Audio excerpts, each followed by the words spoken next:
윈드는 못생기고 쓸모없으며 가난한 아이지만 우연히 인류의 존재를 지을 수 있는 전설적인 힘을 가지고 있다. 하지만 그는 그 능력을 숨기기로 선택하고 주인공 역할을 흐리게 하며 지낸다. 어느 날 혼자 아파트로 돌아온 그는 자신을 위해 저녁을 준비하지만 너무 피곤해서 먹기 전에 잠이 들어버린다.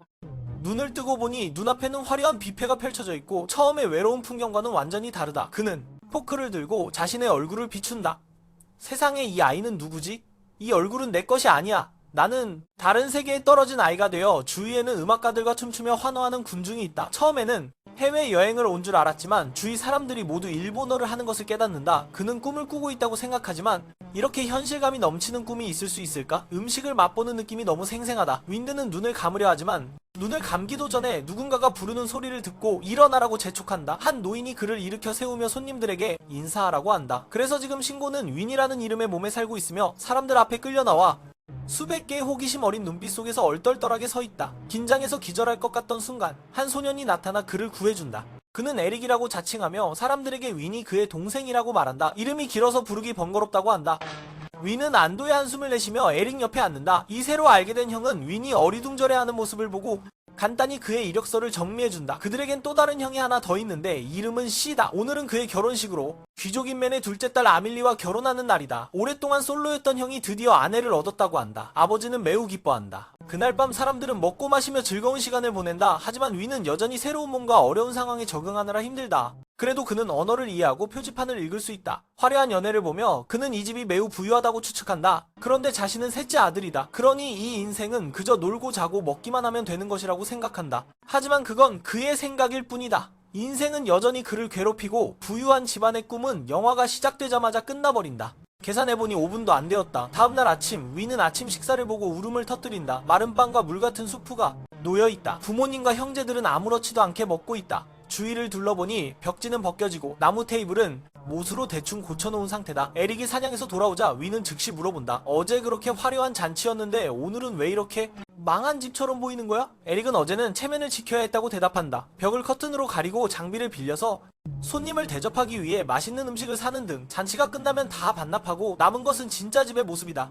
윈은 기절할 것 같다. 그는 셋째 아들이면 작은 땅 하나 나눠받을 줄 알았는데 그 후에 헬름이라는 형이 나타난다.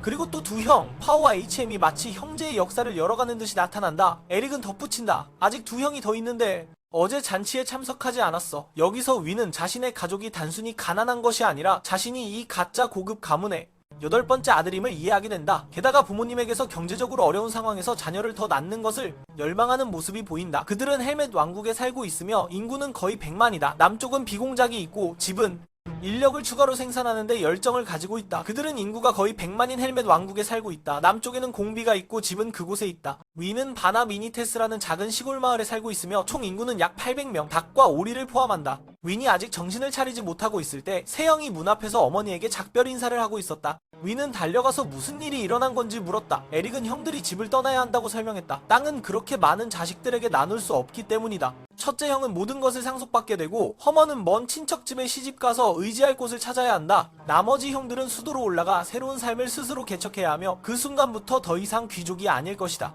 와우, 너의 새로운 삶은 이전보다 더 비참할 것 같아. 에릭은 윈을 바라보며 너는 공부해야 해. 공부만이 너를 구할 수 있어. 라고 말했다. 말을 마친 후 그는 떠났고 윈은 형들의 뒷모습을 보며 마음이 아팠다. 미래가 불투명해지지 않도록 결심한 윈은 가족 도서관으로 달려갔지만 그곳에는 시와 로맨스 소설밖에 없었고 제대로 된 책은 하나도 없었다. 책을 선반에 올려놓다가 우연히 높은 곳에서 상자를 떨어뜨렸다. 상자 안에는 종이 한 장과 크리스탈 구슬이 들어있었다. 종이에는 이것이 마력 테스트용 돌이라고 적혀 있었고 마법 사용 능력을 측정하는 데 사용된다고 했다. 윈은 마법이 단지 동화일 뿐이라고 생각하며 무시하려 했지만 이곳이 다른 세계라는 것을 기억했다. 계속 읽어보니 1000명 중 1명만이 마법을 사용할 수 있는 능력이 있다고 했다. 희망이 바닥나는 것 같았다. 그러나 종이에는 마력이 유전되지 않으며 누구나 소유할 수 있다고 적혀 있었다. 구슬은 그것을 인식하는 도구일 뿐이었다. 윈은 큰 기대는 하지 않았지만 그래도 시도해보기로 했다. 그는 구슬을 테이블 위에 놓고 만화를 주입하려고 노력했다. 처음에는 아무 일도 일어나지 않아 실망하지는 않았다. 그러다가 구슬이 갑자기 강하게 빛나기 시작했다. 그 순간 숲 깊숙한 곳에서 한 잘생긴 남자가 긴 머리를 가진 채로 이상한 기운을 느꼈다. 윈은 설명서를 찾아보며 주인공이 평범할 리 없다는 것을 깨달았다. 구슬은 그가 뛰어난 능력을 가진 사람이라고 판단했으며 전문 마법사를 찾아가서 더 배우라고 조언했다.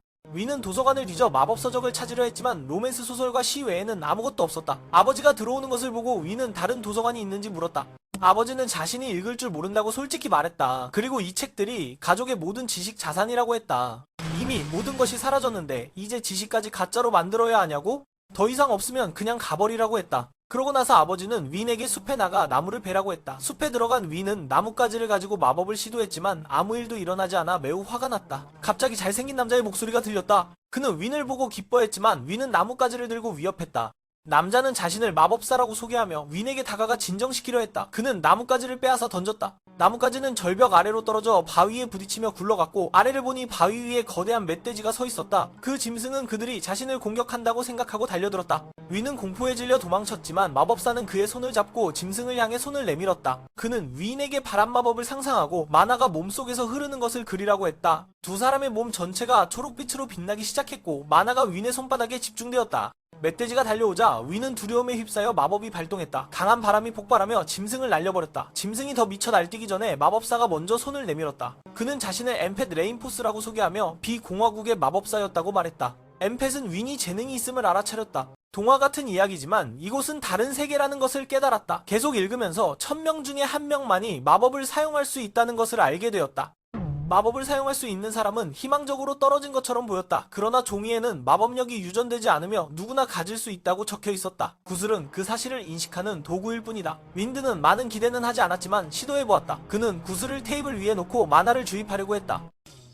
처음에는 아무 일도 일어나지 않았다. 오케이는 그리 실망하지 않았다. 그러다 갑자기 구슬이 강렬하게 빛나기 시작했다. 그 순간 숲속 깊은 곳에서 한 잘생긴 남자가 긴 머리를 가지고 이상한 것을 감지했다. 윈드는 설명서를 찾아보려고 했고 정말로 주인공이 되기 위해서는 평범한 사람이 될 수 없다는 것을 알았다. 그는 구슬이 그를 뛰어난 능력을 가진 사람으로 평가했다고 말했다. 전문 마법사를 찾아가서 더 배우는 것이 좋겠다고 조언했다. 윈드는 도서관을 뒤져 마법서적을 찾았지만 로맨스 이야기와 여행기, 시 외에는 아무것도 없었다. 아버지가 들어오는 것을 보고 윈드는 다른 도서관이 있는지 물었다. 아버지는 솔직하게 자신은 읽을 줄 모른다고 말했다. 그리고 이 책들이 가족의 모든 지식자산이라고 했다. 이미 천막을 쳐놓았는데 이제 지식까지 가짜로 만들 수 있단 말인가? 더 이상 없는 것 같다고 말했다. 그러고는 윈드에게 숲에 나가서 장작을 패라고 했다. 숲에 들어간 윈드는 나뭇가지를 가지고 마법을 시도해보았지만 아무 일도 일어나지 않아 매우 짜증이 났다. 갑자기 잘생긴 남자의 목소리가 들렸다. 그는 윈드를 보고 기뻐했지만 윈드는 놀라서 나뭇가지를 들고 위협했다. 남자는 자신을 마법사라고 소개하며 윈드를 진정시키기 위해 가까이 다가갔다. 그는 나뭇가지를 던졌다.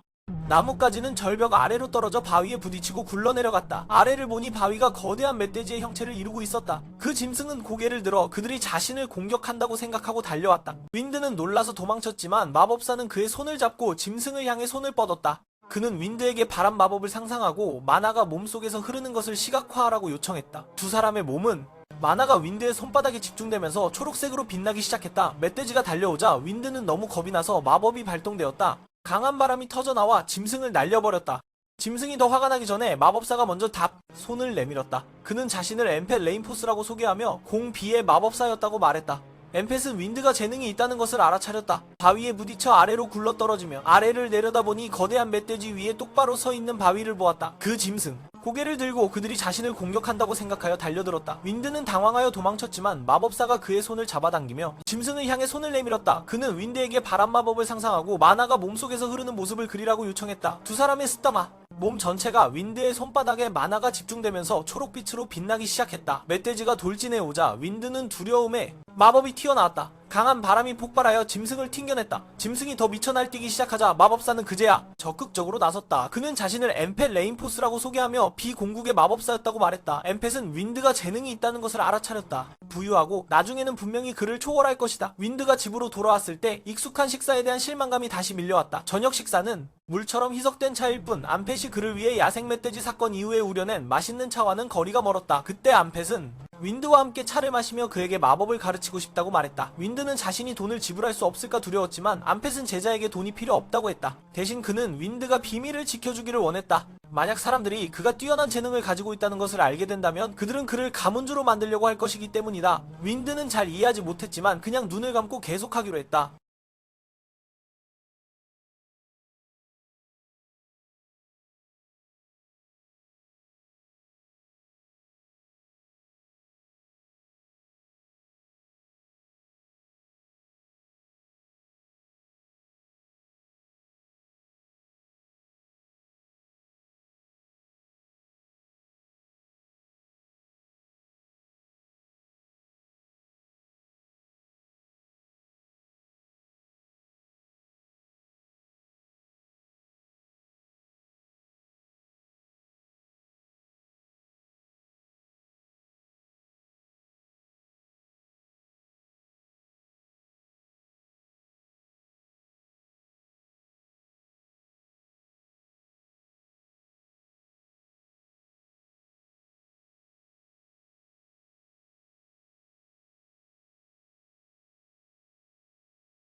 고하며 좀비가 있다고 하지만 암펫은 지금 자신이 바로 그 좀비라고 고백한다. 5년 전 그는 공작과 함께 병을 치료할 약을 찾으러 갔고 괴물에게 포위당해 만화가 바닥나 절망에 빠졌다. 그는 죽었지만 의지가 너무 강해 스스로 좀비로 변해 마지막 소원을 이루기 위해 마법을 전수하기로 결심했다.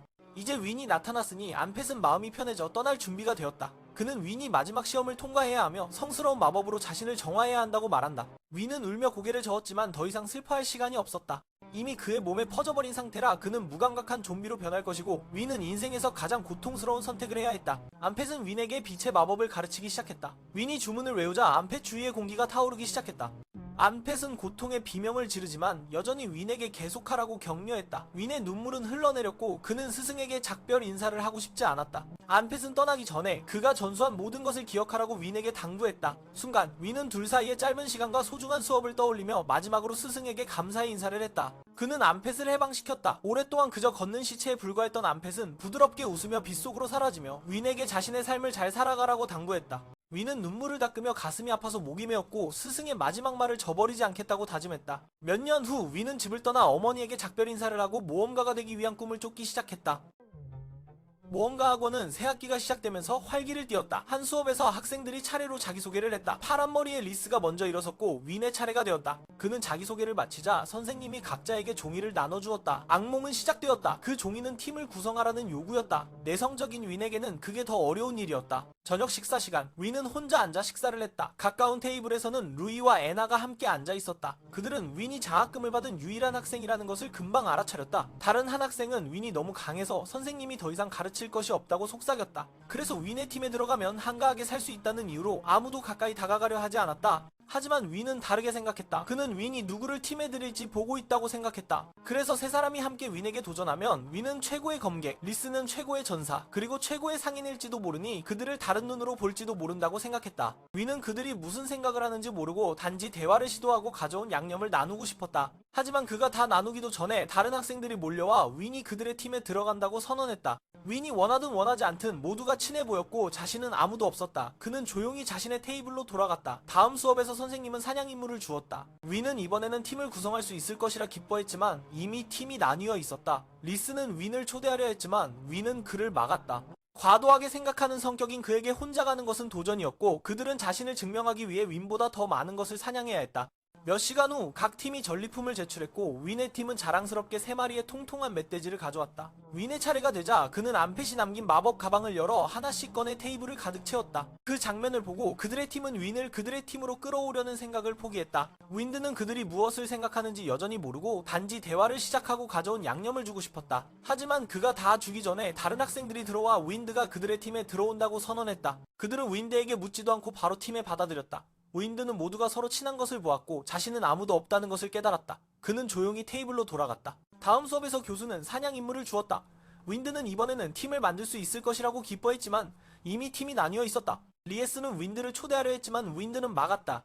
과도하게 생각하는 성격인 그에게 혼자 가는 것은 도전이었다. 즉 그들은 윈드보다 더 많이 사냥해야 자신을 증명할 수 있었다. 몇 시간 후 각 팀은 전리품을 제출했다. 윈드의 팀은 자랑스럽게 3마리의 통통한 멧돼지를 가져왔다. 윈드 차례가 되어 그는 엠펫이 남긴 마법 가방을 열고 하나씩 꺼내 테이블을 가득 채웠다. 그 장면을 보고 그들의 팀은 윈드를 팀에 끌어들이려는 생각을 포기했다. 모든 것이 꽉 차 있었고 어떤 늑대도 넘지 못했다. 사건이 있은 후 3명은 윈드에게 사과하고 그들이 단지 그를 인정받고 싶었다고 고백했다. 깨달았다. 즉 그들은 윈드보다 더 많은 사냥감을 잡아야 자신을 증명할 수 있다는 것이다. 몇 시간 후 각 그룹이 전리품을 제출했으며 윈드의 팀은 자랑스럽게 3마리의 통통한 멧돼지를 가져왔다. 윈드 차례가 되자 그는 엠펫이 남긴 마법 가방을 열어 이리저리 꺼내어 테이블을 가득 채웠다. 그 모습을 본 팀원들은 윈드를 그들의 팀으로 끌어들이려는 생각을 포기했다. 모든 조용히 해산하는 사람은 윈이 우연히 손을 대서 상금을 받고 돌아보니 함께 식사할 사람이 없다는 것뿐이다. 그날 밤 청년 윈은 두 소녀에게 개인적인 이야기를 털어놓기 시작했고 알고 보니 그들도 별로 다르지 않았다. 왜냐하면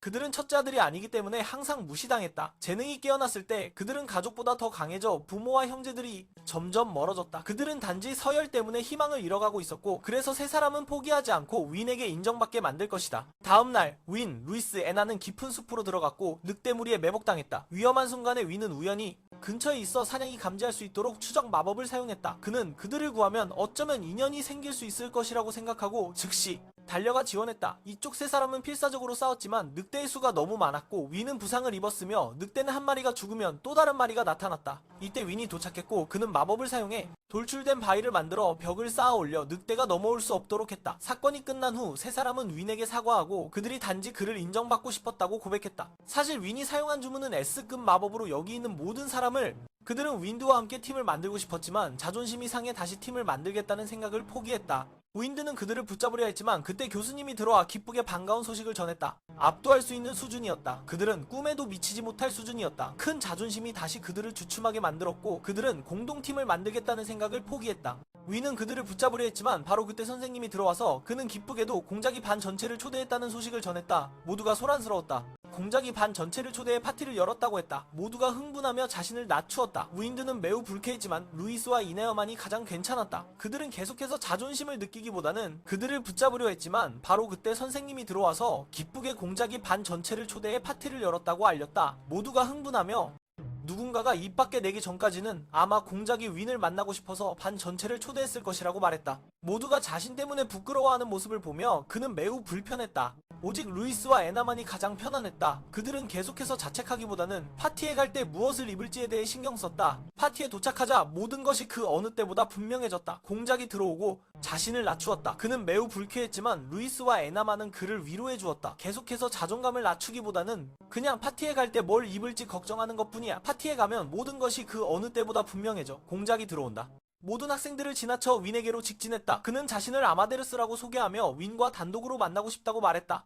그러나 윈은 모든 사람을 놀라게 하며 루이스, 에나, 그리고 자신이 함께 일어설 것을 요청하고 공식적으로 그들이 자신의 팀이라고 선언했다. 아마데르스 공작의 저택에서 그는 윈을 왕실마법사 브란과 소개했다. 브란은 한때 윈은 루이, 에나, 윈을 함께 일어세우며 모든 사람을 놀라게 하며 그들이 자신의 팀이라고 공식적으로 선언한다. 아마데르 공작의 저택에서 그는 윈을 왕실마법사 브란에게 소개한다. 브란은 한때 그의 스승이었다. 암펫의 스승이었다. 브란은 7년 전 암펫의 실종을 감지했다고 말했다. 암펫이 좀비가 되었다는 소식을 듣고 그는 자신의 스승이 마지막 소원을 이뤘고 어떤 아이에게 지식을 전수했을 것이라고 생각했다. 빅 윈도 암펫이 살았던 지역 출신이며 그의 마법 도구 가방을 들고 있었다. 브란은 그에게 암펫의 제자냐고 직설적으로 물었다. 윈은 고개를 끄덕였다. 암펫이 어떻게 죽었는지 묻자 윈은 그를 성스러운 마법으로 정화했다고 답했다. 브란은 그 말을 듣고 슬프지만 윈에게 암펫이 편안히 쉴 수 있도록 도와준 것에 대해 감사했다. 이후 윈은 가방 속 모든 물건을 돌려주었다.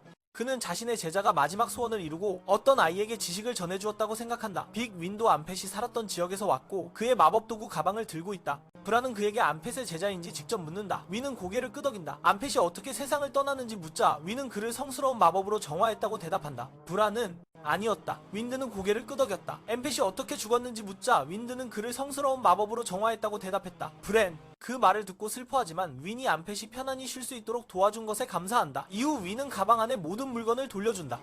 알고 보니 그것들은 공작의 군수품으로 암펫이 숲으로 도망칠 때 몰래 가져온 것이었다. 에나와 두 사람은 이 말을 듣고 당황했다. 그들은 윈이 자신들과 같다는 것을 깨달았다. 무시당하는 둘째 아들이었다. 윈이 도착했을 때 그들은 사과하며 처음에는 그를 이용해 삶을 바꾸려 했다고 고백했다. 윈은 웃으며 사실 자신도 그들을 조금 이용했다고 털어놓았다. 그는 그 무서운 공작과 혼자 앉고 싶지 않아서 그들을 데려갔던 것이다. 하지만 더 중요한 것은 그는 진심으로 그들과 팀을 만들고 싶었다. 당황한 그들은 윈도 그들처럼 소외된 자식이라는 것을 깨닫는다. 윈이 오자 그들은 사과하며 처음에는 그를 이용해 삶을 바꾸려 했다고 인정한다. 윈은 웃으며 그들도 자신을 약간 이용했다고 고백한다. 그는 그 무서운 공작과 혼자 앉고 싶지 않아서 그들을 데려갔다. 그러나 더 중요한 것은 그는 진심으로 그들과 팀을 만들고 싶어 했다. 그 무서운 공작과 함께 있었기 때문에 그들을 데리고 가서 덜 떨게 해주었다. 그러나 더 중요한 것은 그는 진심으로 그들과 팀을 이루고 싶었다. 모두 서로를 바라보며 웃음을 터뜨렸고 공식적으로 윈을 팀에 받아들였다. 암펫의 제자이기 때문에 윈은 공작으로부터 천금의 보상과 암펫이 남긴 모든 재산을 상속받았다. 그날 밤 윈은 새로 상속받은 넓은 저택에서 식사를 했다. 맛있게 먹고 편안하게 자고 있었지만 윈의 마음은 여전히 외로웠다. 누군가를 더 초대할 수 있을지 모르겠다. 공작이 천금으로 보상을 주고 암펫이 남긴 모든 재산을 상속받는다. 그날 밤 윈은 새로 상속받은 넓은 저택에서 식사를 한다. 맛있게 먹고 편안하게 자고 있지만 윈의 마음은 여전히 외롭다. 새로운 친구들을 초대해 함께 살 수 있을지 고민한다. 그는 그렇게 생각한다. 얼마 지나지 않아 윈과 친구들은 에릭의 결혼식에 참석하기 위해 수도로 가는 비행선에 오른다. 새로 사귄 친구들과 함께 살 수 있을까? 그는 그렇게 생각했다. 얼마 지나지 않아 윈드와 친구들은 비행기를 탔다. 루이는 결혼식의 신부보다 더 화려한 드레스를 입고 나타난다. 신부의 집안은 K급 인물들과 인플루언서들로 가득 차 있다. 윈은 가끔 고공에 올라가기에 DC가 너무 높이 날면 고급 비행선에서 떨어질까 두려워한다. 반면 여자 쪽의 가문은 얼마나 많은 유명 인사들이 있는지 알 수 없었다. 윈드는 가끔 높은 곳에 올라가서 DC가 너무 높이 날면 떨어질까 두려워서 고급 비행선의 목을 움켜잡았다. 그러나 브랜이 배에 대마법사가 있다는 것을 알고 있었다. 하지만 브랜은 갑자기 어디선가 거대한 코트롱이 구름 속에서 나타난다. 승객들은 비명을 지른다. 승무원들은 브란 대마법사가 배에 있다고 진정시킨다. 하지만 브란은 이때를 틈타 겁을 먹고 조종실에 숨어버린다. 이때 심리적으로 약해지기로 선택했다. 그는 조종실에 숨어 있었다. 그는 성스러운 마법이 없어서 불사의 적들과 싸우는 법을 모른다고 말하며 얼굴을 드러내기를 거부한다. 하지만 그는 윈이 주인공이라는 것을 알고 있다. 주인공은 분명히 할 수 있을 것이다. 윈은 거절하고 싶지만 브라는 그를 격려하며 안패처럼 할 수 있을 것이라고 믿는다. 그래서 윈은 밖으로 날아간다. 남자 주인공은 확실히 있었다. 윈드는 거절하고 싶었지만 브레는 그를 격려하며 엠페처럼 할 수 있을 것이라고 믿었다. 그래서 코트롱이 검은 뼈를 뿜어내고 윈은 방어막을 세운다. 브란도 큰 보호막으로 배를 둘러싸는데 도움을 준다. 몇 번의 회피 후 윈은 성스러운 빛을 발사하는 주문을 외운다. 코트롱은 궁지에 몰린다. 그것은 윈을 끌어내려 죽이려고 하지만 윈은 그가 조각이 되기 전에 방어막을 세운다. 크게. 몇 번의 회피 후 윈드는 주문을 외우고 성스러운 빛을 발사했다. 코르롱은 궁지에 몰렸다. 그는 윈드를 죽이려 했다. 그는 뼈를 마법 가방에 모으고 우연히 한 개의 용구술을 발견한다. 배는 축하의 함성으로 가득 찬다. 브라는 이후 그룹을 그의 오래된 친구 옥티오에게 소개한다. 옥티오는 이제 상인이다. 다음날 모두가 술에 취해 있다. 윈그룹은 수도로 간다. 브라는 그들을 남겨두고 사라진다. 드래곤을 처치한 덕분에 윈은 왕실 기사의 초대를 받아 왕과 만나게 된다. 그는 에릭의 집에서 소식을 듣고 놀란다. 막내가 아버지를 뛰어넘다니? 드래곤 구슬, 배가 환호하며 축하했다. 브레는 이후 그룹을 그의 옛 친구인 옥티오에게 소개했다. 이제 그는 상인이었다. 다음날 모두가 취해 있었다. 윈드팀은 수도로 갔다. 브레는 그들을 남겨두고 도망쳤다. 드래곤을 처치한 덕분에 윈드는 왕국의 기사들에게 초대되어 왕을 만나러 가야 했다. 그는 친구들을 에릭의 집에 먼저 보내고 자신은 나중에 가기로 했다. 그는 옥티오와 함께 왕을 만나러 들어갔다. 왕은 윈드에게 6번째 남작 자기를 수여했으며 에릭과 그의 가족은 집에서 이 소식을 듣고 놀라워했다. 윈의 친구들은 정치에 휘말리지만 브라는 그들에게 자유롭게 떠나고 싶다면 그런 직책은 아무것도 아니라고 진정시킨다. 궁전에서는 귀족들이 용뼈와 용구슬의 가격을 두고 서로 경쟁하고 있다. 한쪽은 가격을 낮추려고 하고 다른 쪽은 가격을 올리려고 한다. 홀 대사가 들어와서 혼란을 진정시키고 요구한다. 그저 3가지 직책이 전부라고 생각하지 마세요. 궁정에서는 귀족들이 롱코트와 롱차우의 가격을 두고 서로 치열하게 협상하고 있습니다. 한쪽은 가격을 낮추려 하고 다른 쪽은 무조건 가격을 올리려고 합니다. 홀 사자가 들어와서 혼란을 진정시키고 적당한 가격에 사서 저에게 부탁드립니다. 티오는 윈을 상인편으로 끌어들이고 싶어하고 홀은 당신을 교회로 끌어들이고 싶어합니다. 윈드는 간신히 밖으로 나올 수 있었지만 창을 든 한 남자가 달려와서 미친듯이 소리치며 부하가 되겠다고 했습니다. 다행히 경비병이 즉시 그를 잡았습니다. 결혼식에서 윈드는 두 형이 결혼 선물을 준비하지 못해 초조해하는 모습을 보았습니다. 그들은 여자 쪽에 체면을 잃을까 두려워했습니다. 그들의 아버지는 체면을 중시하여 공작에게 도움을 요청하지 못했습니다.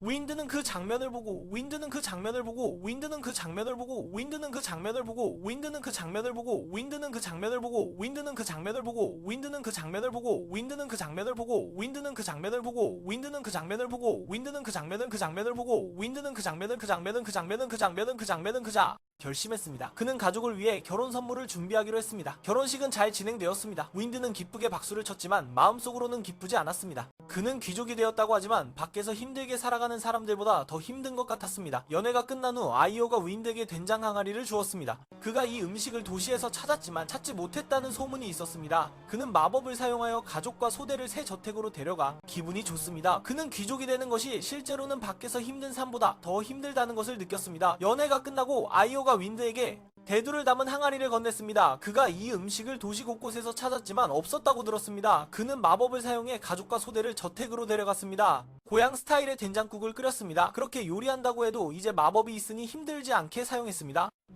사람들이 먹으면서 웃고 떠드는 모습을 보며 윈드는 좋은 귀족이 되겠다고 다짐했습니다. 나중에 멋진 귀족이 되더라도 말입니다. 사람들이 먹고 웃으며 떠들썩한 모습을 보며 윈드는 언젠가 좋은 귀족이 되겠다고 다짐했습니다. 비록 나중에 망할지라도요. 다음날 윈드는 세례를 받기 위해 교회에 갔고 호레에게 과일을 선물하는 것을 잊지 않았습니다. 그때 한 소녀가 차를 들고 들어왔습니다. 그녀는 자신을 홀의 조카 앨리스라고 소개했습니다. 윈은 그녀에게서 이상한 마법의 기운이 느껴졌습니다. 홀은 앨리스가 치유의 성스러운 마법을 가지고 있다고 말했습니다. 이것은 윈이 가지지 못한 것이며 그래서 그녀는 사람들에게 성녀로 불리고 있었습니다. 하지만 그녀는 자신을 홀의 조카 앨리스라고 소개했습니다. 윈은 그녀에게서 이상한 마법의 기운이 느껴졌습니다. 홀은 앨리스가 치료 마법을 사용할 수 있다고 전해주었고 그 덕분에 그녀는 사람들에게 성녀로 불립니다. 하지만 그는 정말로 나는 조카가 평범한 사람처럼 결혼하고 아이를 낳으며 평화로운 삶을 살기를 바랄 뿐이다. 자신도 귀족 집안 출신이기 때문에 앨리스는 많은 청혼을 받았다. 윈드는 농담으로 자신도 그녀를 차지하기 위해 대회에 참가하겠다고 했지만 곧 자신이 결혼에 대해 아직 너무 어리다고 인정했다. 홀은 그런 말을 듣고 고개를 끄덕이며 크면 결혼해도 늦지 않다고 말했다. 그녀의 손을 잡았지만 결혼에 대해 생각하기에는 아직 너무 어리다고 스스로 인정했습니다. 홀은 그 말을 듣고 고개를 끄덕이며 잘하면 결혼할 수 있을 것이라고 말했습니다. 윈드는 웃음을 터뜨렸지만 그 웃음은 이상했다. 첫 만남부터 이미 약혼한 것을 깨달은 아이의 웃음이었다.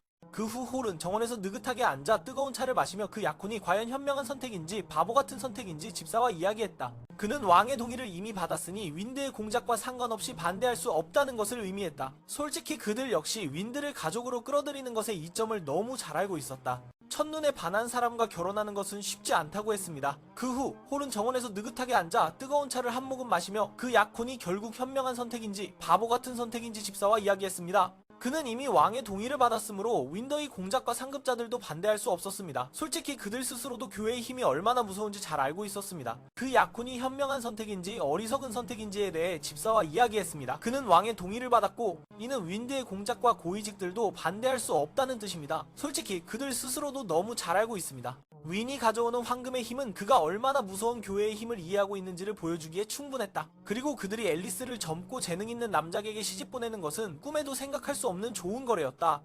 윈드는 집으로 돌아가 형에게 팀원들에게 이야기했다. 모두가 기뻐했지만 정작 본인은 결혼할 준비를 한 것도 아니었다. 그리고 그들이 부귀영화를 누리는 귀족 가문에서 이리스를 재능이 있고 유망한 젊은 남작인 윈에게 시집 보내는 것은 정말로 꿈같은 거래였습니다. 윈드는 형에게 집으로 돌아가서 동료들에게 이야기했습니다. 모두가 기뻐했지만 본인은 결혼이나 청혼을 한 적이 없었습니다. 윈과 같은 재능과 잠재력을 가진 사람은 정말로 꿈꿔도 웃을 수 있을 정도로 좋은 거래입니다. 윈드는 집에 돌아가 형에게 자신의 이야기를 들려주었습니다. 모두가 기뻐했지만 본인은 아직 아무것도 하지 않았고 무엇을 만지기도 전에 결혼을 하게 되었습니다. 하지만 친구들은 이 세계에서는 낯선 사람과 결혼하는 것이 일반적이라고 말했다. 에릭은 심지어 결혼식 전날에 미래의 아내 얼굴도 보지 못할 수도 있다고 했다. 그래서 그들은 윈을 광대처럼 변장시켜서 알아보지 못하게 하며 산책을 시켰다. 윈은 윈드에게 미래의 약혼자에게 줄 선물을 사라고 조언했는데 윈드는 이 갑작스러운 약혼에 대해 앨리스가 어떻게 생각할지 궁금해졌다. 물건을 사러 가는 길에 윈은 이전에 자신의 부하가 되고 싶어 했던 청년과 마주쳤다. 변장을 완벽하게 했지만 그의 이빨을 보고도 그를 알아보았다. 순식간에 기사들이 몰려와 그를 따르겠다고 했다.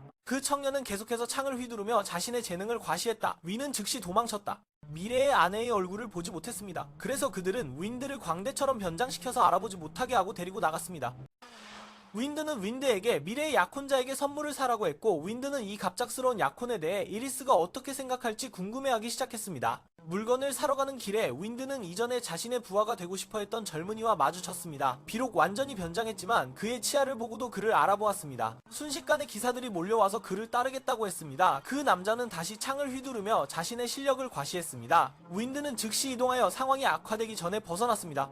에릭은 윈드에게 대충 한 명의 부하를 선택하고 나머지는 모두 거절하라고 조언했습니다. 미래의 약혼녀 때문에 윈은 앨리스가 이 갑작스러운 약혼에 대해 어떻게 생각할지 궁금해지기 시작했습니다. 물건을 사러 갔을 때 윈드는 전에 자신의 하인을 만들고 싶어 했던 젊은 남자와 마주쳤습니다. 비록 완전히 변장을 했지만 그의 이빨을 보지 못했음에도 불구하고 그는 여전히 알아보았습니다. 순식간에 기사들이 몰려와 그를 따르겠다고 요청했습니다. 그 남자는 다시 무기를 휘두르며 자신의 재능을 과시했습니다. 윈드는 즉시 이동하여 상황이 악화되기 전에 피했습니다. 에릭은 윈에게 하인을 하나 선택하고 나머지는 거절하라고 조언했습니다. 에릭은 윈에게 대충 한 명의 부하를 선택하고 나머지는 모두 거절하라고 조언했다. 윈은 즉시 손을 들고 지원하겠다고 했다. 윈은 그를 받아들이기로 했다. 즉시 일을 시작했다. 윈은 자신이 정말로 받아들여졌다는 사실에 믿을 수 없었다. 그보다 더 빨리 취업 면접 결과를 기다리는 것보다 빠른 일이었다. 윈은 앨리스에게 줄 선물을 가지고 홀 신부의 집으로 갔다. 그는 몰래 들어가려다 홀에게 걸릴 뻔했다. 숨는 동안 우연히 앨리스를 만나 그녀를 끌고 지붕으로 도망쳤다. 그는 선물로 가져온 부서진 쿠키를 꺼냈다. 앨리스는 미소를 지으며 그 선물을 받아들였고 자신이 그와 결혼하게 되어 정말 기쁘다고 말했다. 드래곤을 처치한 용사는 그녀의 할아버지의 신뢰를 얻었다. 집에 돌아온 윈은 애나와 루이스에게 자신이 윈의 부하가 되었다고 신나게 자랑했다. 그 소식이 진짜로 받아들여질 수 있을지 의문입니다. 그건 구직 면접의 반응을 기다리는 것보다 더 빠를 것입니다. 윈드는 앨리스에게 선물을 가지고 허울 신부의 집으로 갔습니다. 그는 몰래 이동하여 허울에게 잡힐 뻔했습니다. 숨는 동안 우연히 이리스를 만나서 그녀를 데리고 지붕으로 도망쳤습니다. 그는 선물로 부서진 몇 개의 쿠키를 꺼냈습니다. 앨리스는 여전히 미소를 지으며 선물을 받아들였고 그와 결혼하게 되어 정말 기쁘다고 말했습니다. 드래곤을 처치한 용사는 그녀의 할아버지의 신뢰를 얻었습니다. 집에 돌아온 윈드는 이나와 루이스에게 자신이 공식적으로 윈드의 부하가 되었다고 자랑했습니다. 홀 신부의 집으로 갔습니다. 그는 몰래 들어가려다 홀에게 붙잡힐 뻔했습니다. 숨는 동안 우연히 앨리스를 만나 그녀를 끌고 지붕으로 도망쳤습니다. 그는 선물로 몇 개의 부서진 쿠키를 꺼냈습니다. 앨리스는 여전히 미소를 지으며 그 선물을 받았고 그녀는 그와 함께할 수 있어 정말 기쁘다고 말했습니다. 웃으며 선물을 받아들였고 그녀는 정말로 그와 결혼하게 되어 매우 기쁘다고 말했다. 용을 처치한 용사가 그녀의 할아버지의 신뢰를 얻었습니다. 집에 돌아가서 윈은 애나와 루이스에게 자신이 공식적으로 윈의 하인이 되었다고 자랑했습니다. 두 소녀는 듣고 기절할 것 같았다. 하루 종일 예쁜 옷을 사서 윈에게 팀에 들어가게 해달라고 부탁할 준비를 했는데 결국 헛수고가 되었다. 그들은 윈에게 만나자고 요청할 꿈도 꾸지 못했는데 윈은 자신이 첫 번째로 받아들여졌으니 앞으로 두 사람은 자신의 부하가 될 것이라고 선언했다. 에릭과 그의 아내가 방에 들어오자마자 윈은 몰래 빠져나갔다. 루이스는 너무 화가 나서 더 이상 기발한 아이디어를 생각해냈다. 윈을 넘어서고 싶다면 윈의 첩이 되어야 한다는 것이었다. 윈이 돌아오자 루이스는 새 옷을 입고 다양한 포즈를 취하며 매력을 발산했다. 윈드는 아무것도 이해하지 못하고 곧장 지나쳤다. 밤이 되자 루이스는 방금 산 옷을 찢어 최대한 적은 천으로 아름답게 만들었다. 루이스는 이렇게 한 이유가 윈과 결혼하고 자신의 무술관을 열면 가족이 자신을 인정해줄 것이라고 희망했기 때문이라고 고백했다. 애나도 이에 못지않게 결심했다. 두 소녀는 그는 아직 약속을 청하는 꿈도 꾸지 못했는데 윈드는 자신이 최초로 받아들여진 사람이기 때문에 나중에 두 사람과 함께할 것이라고 선언했습니다. 그는 그의 부하가 될 것이다. 에릭과 아내가 들어오는 순간 윈은 슬쩍 빠져나갔다. 루이스는 너무 화가 나서 기발한 아이디어가 떠올랐다. 윈을 능가하고 싶다면 윈의 첩이 되어야 한다. 윈이 돌아오자 리스는 새 옷을 입고 다양한 포즈를 취하며 유혹하려 했다. 윈은 아무것도 모르고 곧장 지나쳤다. 밤이 되자 루이스는 방금 산 옷을 찢어버려서 가능한 한 적은 천으로 더 아름답게 보이도록 했다. 리스는 그렇게 한 이유가 윈과 결혼하고 자신의 도장을 열면 가족이 자신을 인정해줄 것이라는 희망 때문이라고 고백했다. 애나는 듣고도 결심이 굳었다. 두 여자는 새로운 모습으로 다양한 포즈를 취하며 매력을 발산했습니다. 윈드는 그게 뭔지 이해하지 못하고 그냥 지나쳤습니다. 밤이 되자 루이스는 방금 산 옷을 찢어 가능한 한 적은 천으로 더 아름답게 만들기 위해 열심히 응원했습니다. 리스는 이렇게 한 이유가 윈과 결혼하고 자신의 무술관을 열면 가족이 그녀를 인정해줄 것이라고 희망했기 때문이라고 고백했습니다.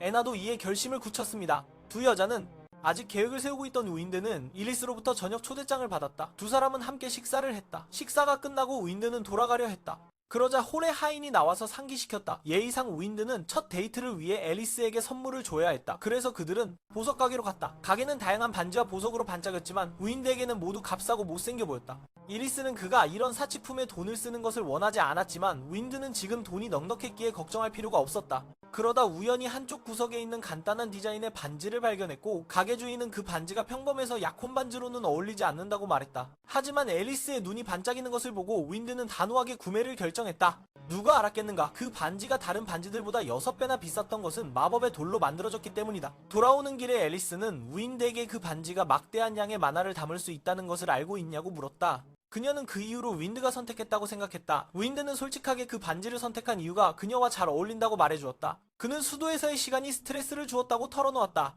모두가 그를 용사로 바라보았기 때문이다. 그래서 그는 성녀라는 칭호 아래 평생을 살아온 앨리스를 매우 존경한다고 말했다. 다른 것들과는 다르게 마법의 돌로 만들어졌다. 돌아오는 길에 앨리스는 윈에게 그 반지가 거대한 만화를 담을 수 있다는 것을 알고 있냐고 물었다. 그녀는 그 이후로 윈이 그것을 선택했다고 생각했다. 윈은 솔직하게 그녀에게 그것이 그녀와 잘 어울린다고만 말했다. 그는 거대한 만화가 없다고 생각했습니다. 그녀는 그가 그런 이유로 선택했다고 생각했습니다. 윈은 솔직하게 그녀에게 그저 그녀와 잘 어울린다고 말했습니다. 윈드는 반지에 마력을 주어 마차가 붉은 빛으로 빛나고 별들이 떨어지는 듯한 환영이 그들 주위를 감쌌다. 윈드는 압도당했고 앨리스는 그가 자신에게 보내는 진심에 놀라워했다. 그날 밤 홀은 집사에게 윈드에 대한 인상을 물었다. 집사는 윈드가 매우 예측 불가능하지만 한 가지는 가치가 있다고 말했다. 그는 앨리스를 성녀가 아닌 평범한 소녀처럼 대하는 유일한 사람이라고 했다. 앨리스, 평생 성녀라는 압박 속에서 살아온 사람. 위는 반지에 마력을 주입하자 마차가 붉은 빛으로 빛나고 별처럼 반짝이는 환영이 그들 주위를 감쌌다. 위는 압도당했고 앨리스는 그가 자신에게 보내는 사랑의 깊이에 놀랐다. 그날 밤 홀은 집사에게 윈에 대한 인상을 물었다. 집사는 윈이 매우 예측하기 어렵지만 한 가지는 확실하다고 말했다. 그는 앨리스를 평범한 소녀처럼 대하는 유일한 사람이라고 했다. 붉은 빛과 별처럼 반짝이는 환영이 그들 주위를 둘러싸고 있었습니다. 윈은 놀랐고 앨리스는 그가 자신을 위해 보여준 진심에 놀랐습니다. 그날 밤 홀은 집사에게 윈에 대한 인상을 물었습니다. 집사는 윈이 매우 예측할 수 없지만 한 가지 가치 있는 점이 있다고 말했습니다. 그는 앨리스를 성녀가 아닌 평범한 소녀처럼 대하는 유일한 사람이었습니다. 윈드, 루이스, 그리고 이에나는 수도에서 즐거운 시간을 보내고 있었다. 윈드는 두 소녀에게 그를 유혹할 계획이 얼마나 진행되었는지 물었지만 그들은 윈드가 지금 앨리스와 함께 바쁨으로 천천히 하라고 말했다. 앨리스를 언급하자마자 그녀가 나타났다. 다행히 그녀는 아무것도 듣지 못했으며 친구들의 리뷰를 통해 약혼자를 확인하고 싶어 했다. 천천히 하라고 말했지만 윈은 지금 앨리스와 함께 바쁘기 때문에 앨리스를 언급하자마자 그녀가 나타났다. 다행히 그녀는 아무것도 듣지 못했다. 그녀는 왕인 트라이유 윈드는 새로운 임무를 위해 궁에 소집되었다. 또 다른 용을 처치해야 했다. 윈드는 그를 섬기고 있었기 때문에 당연히 거절할 수 없었다. 기병대 지휘관은 수도가 식량이 부족하고 개간해야 할 땅이 그리얼라는 고대 용의 소유라고 말했다. 그것을 처치하기 위해서는 강력한 마법사의 마법이 필요했다. 브란과 윈드는 다른 한 남자와 함께 소집되었다. 그는 전사처럼 보였다. 그는 왕에게 공손히 인사한 후 세 사람이 직접 용을 처치하러 갈 것이라고 선언했다. 이 사람은 궁정의 마법사였다. 외모는 마법사와는 전혀 달랐지만 역시 만만치 않은 인물이었다. 세 사람은 하늘로 날아가며 마법사가 앞서 빠른 속도로 이동했다. 그들은 군대의 본부에 도착해 계획을 논의했다. 에릭의 집에서 또 다른 드래곤을 처치했다. 위는 주님을 섬기고 있기 때문에 당연히 거절할 수 없었다. 기병대 지휘관은 수도가 식량이 부족하고 개척해야 할 땅이 그리어라는 고대 용의 소유라고 알렸다. 그것을 처치하기 위해서는 강력한 마법사의 마법이 필요하다. 브란과 위는 다른 한 남자와 함께 소집되었다. 그는 전사처럼 보이는 남자였다. 그는 왕에게 예의 바르게 인사한 후 세 사람이 직접 용을 처치하러 간다고 선언했다. 이 사람은 궁정의 마법사였다. 외모는 마법사와는 전혀 다르지만 보기에 강력한 존재인 것 같았다. 세 사람은 하늘로 날아가며 마법사는 앞서 빠른 속도로 나아갔다. 그들은 군대의 본부에 도착하여 계획을 논의했다. 에릭의 집에서 수도가 식량 부족에 시달리고 개척해야 할 땅이 그리어라는 고대 용의 소유라는 이야기가 있었습니다. 그것을 처치하기 위해서는 강력한 마법사의 마법이 필요합니다. 브란과 위는 다른 한 남자와 함께 소환되었습니다. 그는 무사처럼 보였습니다. 그는 왕에게 정중하게 인사한 후 세 사람이 직접 용을 처치하러 갈 것이라고 선언했습니다. 이 사람은 궁정의 마법사입니다. 외모는 마법사와는 전혀 다르지만 분명히 강력한 존재인 것 같습니다. 세 사람은 이 왕국의 마법사이다. 외모는 마법사와 전혀 닮지 않았지만 꽤 강력한 존재인 것 같다. 하늘을 나는 사람들은 빠른 속도로 전진하며 군대 막사로 가서 계획을 세운다. 에릭의 집에서 사람들은 용처치 임무에 대한 자세한 내용을 들었다. 그것은 단지 절반에 이를 뿐이었다. 이후 주변에 괴물들이 쏟아져 나올 것이며 윈드는 그것들을 정리해야 했다. 그는 임시 군대를 조직할 권한도 부여받았다. 모두는 왜 이 임무가 이미 군대를 가진 귀족에게 주어지지 않았는지 궁금해했다. 정치적 문제 때문에 만약 땅과 재산을 가진 귀족이 임무를 수행하면 나중에 그 지역에 대한 소유권을 주장할 수 있기 때문이다. 윈드의 집안은 귀족이지만 땅도 없고 문서도 없기 때문에 그는 돈과 훈장을 받을 뿐이며 그 지역은 여전히 왕실의 소유로 남을 것이다. 그때 문 밖에서 소음이 들렸고 윈더의 하인이 되고 싶어하는 후보자들의 소리였다. 그것들을 깨끗이 치워야 했다. 그는 임시군대를 조직할 권한을 부여받았다. 모두는 왜 이 임무가 이미 군대를 가진 귀족에게 주어지지 않았는지 궁금해했다. 정치적 문제로 인해 만약 귀족이 땅과 재산을 가지고 임무를 수행하면 나중에 그 지역에 대한 소유권을 주장할 수 있기 때문이다. 윈의 집안은 귀족이지만 땅이 없고 문서도 없기 때문에 그는 돈과 훈장을 받을 뿐 그 지역은 여전히 왕실 소유로 남을 것이다. 그때 문 밖에서 시끄러운 소리가 들렸고 윈의 부하가 되고 싶어하는 후보자들의 소리였다. 군대를 보유한 대귀족에게 맡긴다. 정치적 문제로 인해 만약 귀족이 땅과 재산을 가지고 임무를 수행하면 나중에 그 땅에 대한 소유권을 주장할 수 있다. 윈드 가문은 땅이 없는 귀족으로 소유권도 없기 때문에 그는 돈과 훈장만 받을 것이고 땅은 여전히 황실 소유로 남을 것이다. 그때 문 밖에서 시끄러운 소리가 들리며 윈드의 하인이 되고 싶어하는 후보자들의 소리였다. 가족. 그때 문 밖에서 시끄러운 소리가 들렸고 윈드의 하인이 되고 싶어하는 후보자들의 소리였다. 물론 전날 창을 휘두르던 젊은이도 있었다. 그것이 윈드의 임시군대가 될 것이다. 윈드는 그 혼란스러운 군대를 보며 지휘관이 불쌍하다고 생각했지만 윈드가 임무를 수행하고 있는 동안 그 혼란을 관리할 사람은 바로 그는 그 지휘관을 걱정했지만 윈이 임무를 수행하고 있기 때문에 그 혼란을 관리하는 것은 바로 그를 대신하는 사람이었다. 이건 앞서서 자랑한 죄다. 이 군대는 대부분 실직한 자손들이나 하인들로 구성되어 있으며 모두가 삶을 바꾸기 위해 공을 세우고 싶어한다. 밤이 되자 캠프에서 루이스와 애나는 두려움에 떨기 시작했다. 비록 일반적인 괴물과의 대결이지만 이것은 그들의 첫 전투였다. 위는 첫 전투에서 롱코트를 상대했으니 그건 제외한다. 잠시 후 캠프에 앨리스라는 또 다른 그림자가 나타났다. 그녀는 치료를 돕기 위해 사람들에게 오고 싶어 했다. 윈에 대해 물어보니 그는 본진에 있어 평화로운 공격의 순간을 준비하고 있다고 했다. 다음날 아침 윈드, 브란, 암스는 고룡의 거주지를 내려다보았다. 거대한 구멍과 발톱 같은 바위들이 있었다. 거대한 푸른 고룡은 낯선 자가 자신의 영역을 침범하고 있음을 느끼고 천천히 눈을 뜨며 전투의 시작을 알리는 포효를 했다. 아저씨 암스는 즉시 반응했고 마법이 발동되자 그의 몸은 두꺼운 갑옷으로 변했다. 거대한 방패처럼 단단하고 보기만 해도 아플 정도로 큰 망치와 함께였다. 그는 발을 구르며 하늘로 뛰어올라 곧바로 내리쳤다. 드래곤의 머리가 하늘에서 땅으로 떨어졌다. 위는 멍하니 서 있었다. 이 아저씨의 힘은 정말로 거칠지만 효과적이었다. 암스의 마법은 만화를 근육의 힘으로 압축했고 갑옷은 일반적인 마법 장벽보다 훨씬 단단했다. 드래곤이 아저씨에게 땅에 눌려있는 동안 브란은 윈에게 준비하라고 했다. 암스는 그것을 유지하기 위해 모든 힘을 쏟고 있었다. 그러나 그 마법은 엄청난 만화를 소모했다. 한순간의 실수라도 생기면 먼저 쓰러질 사람은 암스가 될 것이다. 암스가 명령을 외치자 윈은 즉시 주문을 외웠다.